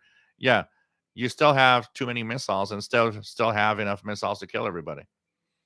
And that is something we don't think about today, but there's still all there ready to go if something happens. Still exists. It's just we don't have it in our face anymore. We have it a little more with Putin trash and talking about it, but I mean, we're still kind of hot. Still kind of hot, honestly. Paul Oleski, nice to have you here from Poland. Nice to have you here. Rob, if the bomb were dropped several miles away, depending on the distance, being under a stable desk might make a difference. Yeah, if it's not close by, definitely having something sturdy and hard will protect you to some extent. That's for sure. That's for sure. I mean, you would still go. It's just that if you're in the middle of a big city where it's going to drop, that is not going to help you, though. Skipwave DX. Remember that TV series Seinfeld? That one guy had an office space under his desk. Oh man, it's pretty crazy.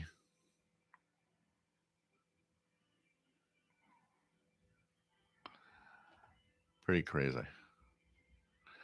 The PBRSTG says Montreal was definitely on the list with Plattsburgh Air Force Base and the GE factory in Burlington. William, I am 65 and restore old Alleycrafters. Thank you for the MLE30 info. Though Short was thought Short was dead here in Virginia till I bought one. Yeah, and it's the noise that's the biggest problem. So Nagash, will we ever have DAB in Canada? It's already big in Europe. Yeah, here it's because it's HD is taken off by that format that we call HD radio, which is on the same frequency as the major broadcasts. Um, there would need to be a change in legislations and everything.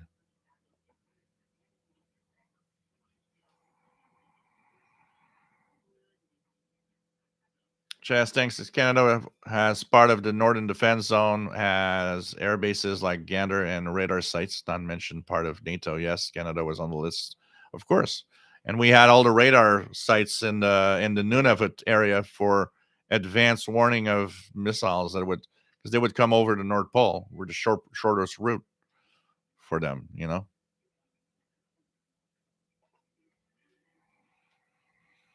And really extra, great point, Joe. And also, I'm listening less to long wave and medium wave because so many stations leaving those bands. Yep. RGA Dakota says, I agree that there should always be regional services on medium wave and shortwave. That is why medium wave is so important. DK2, remember Fallout Shelter signs being around in various places here in Denver growing up. You don't see them anymore. Jasmine says, when I was in Thailand, I met a woman from Iran, and she said it's no issue for her to use a VPN in her Opera browser to get to sites blocked in Iran. Yeah, but that isn't for everywhere. And that is, anyways, a problem in the case that most people do not use or have internet access on their phones. We had a story on the International Radar Report where they were saying 75% of population in, what was it? I'm trying to remember what country we talked about. Anyways, in Africa that had a cell phone. They had a cell phone. Of that, less than half had internet on it. So it's a no-show. You're not getting anything if you don't have internet. And they the other thing is, unless you're in a big city, forget it. You're not getting anything. And in rural areas, that doesn't work. So it's a no-show, honestly. I think talking about thinking that everybody has a cell phone in those countries, and gets or will use a VPN or whatever. No, it doesn't work like that.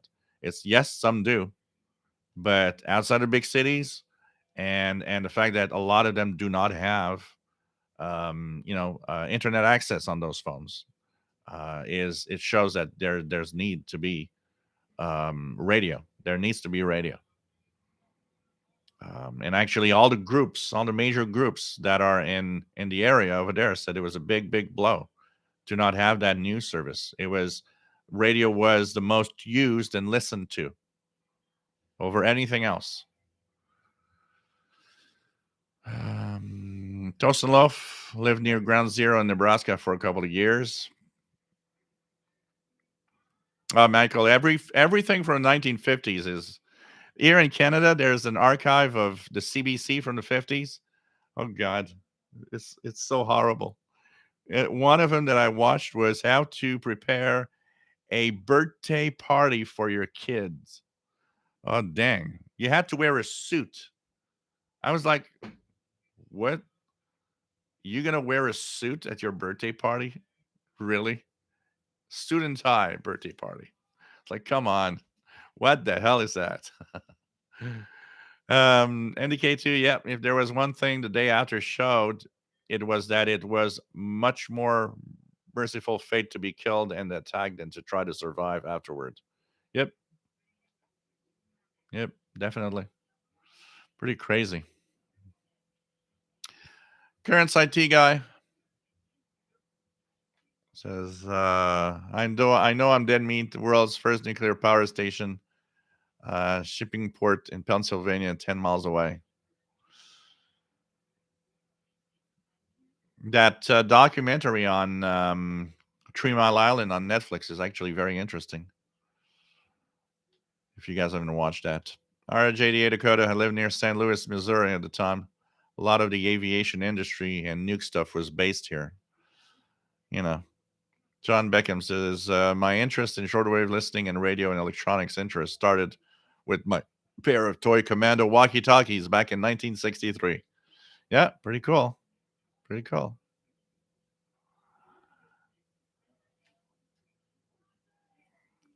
Matt says, Carl Sagan did an interesting series of lectures about nuclear winter and that all the dust oops, I lost it here.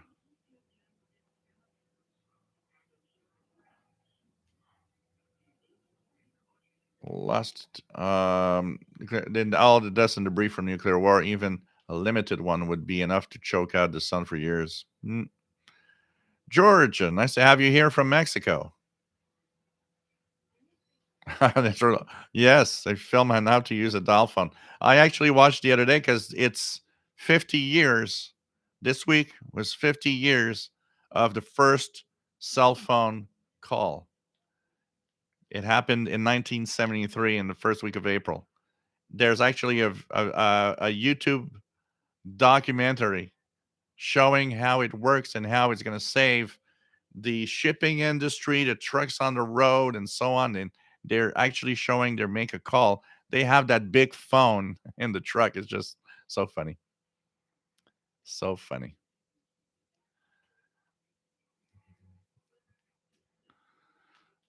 Oh yeah, definitely. You want to, it's. We're gonna say that as it is. If you send out the missiles, it was to kill the maximum amount of not just infrastructure. It was to kill the maximum amount of people on the other side also. That's all. Um,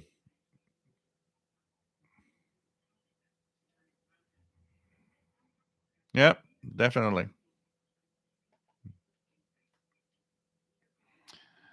VT Radio. Remember the great movie War Games? Yeah, War Games. I remember that. I saw that in high school. The part about turning the keys at the same time in the silo is true. The part about the officers panicking and not turning them is not. Jasmine says, do you think Walbrook should open up the designs of its antennas now that they are no longer going to make them? It would help people who have them to service them. Definitely. If they're not to do anything with it, they would probably be helpful to do so. Definitely.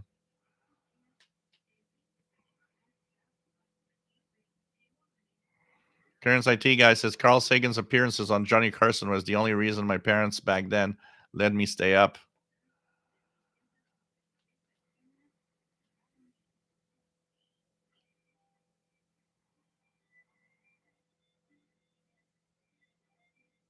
Yeah. Yeah, the Chernobyl radiation got as far as the UK, weak, but enough to tell people not to eat farm produce. Yep, definitely. Oh, congratulations, George. Finally able to decode weather facts. Woo! Pretty cool.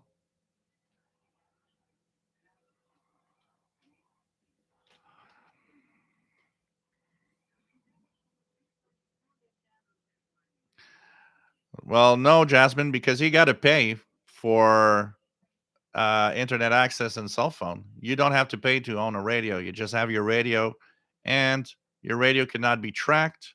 Nobody knows where you are. It's much better to have radio transmitters that are targeting and radio listeners because no tracking, nobody knows where you are, and no need to pay for something because you got to pay for that phone. The people that are poor don't have a cell phone, and you will reach those people because they have an old radio lying around somewhere.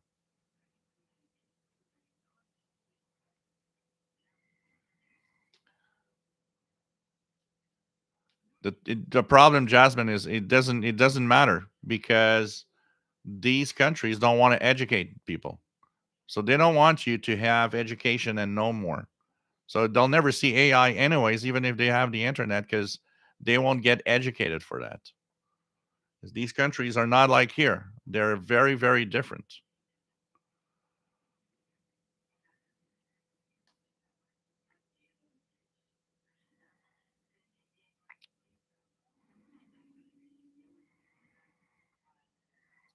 So what else do we have? Steve0432, nice to have you here. Um,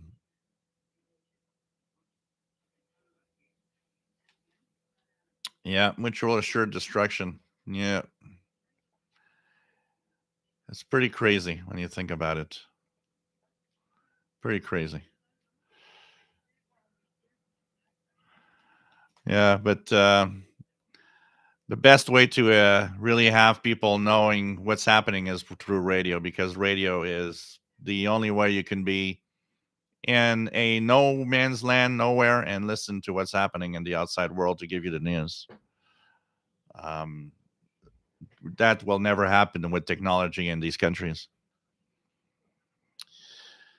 So, Glenn Zegman, hey, just in time as I am about to say that, thank you all for being here. We're going to take it easy for the rest of the evening. I got some frozen pizza and chicken wings to cook.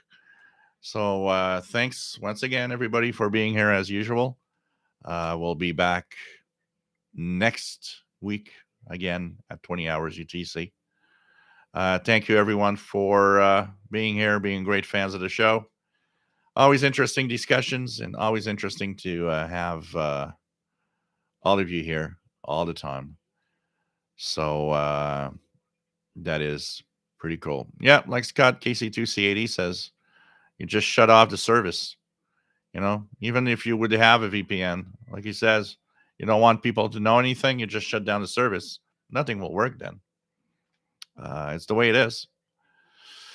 So take care, guys. Stay safe. Always fun to be here. And we did what? 3 hours and 38. Not bad, eh? Thank you all. It was a lot of fun tonight once again. And we'll be back next Saturday at 20 hours Universal Tom with another radio show. Hope you enjoyed today.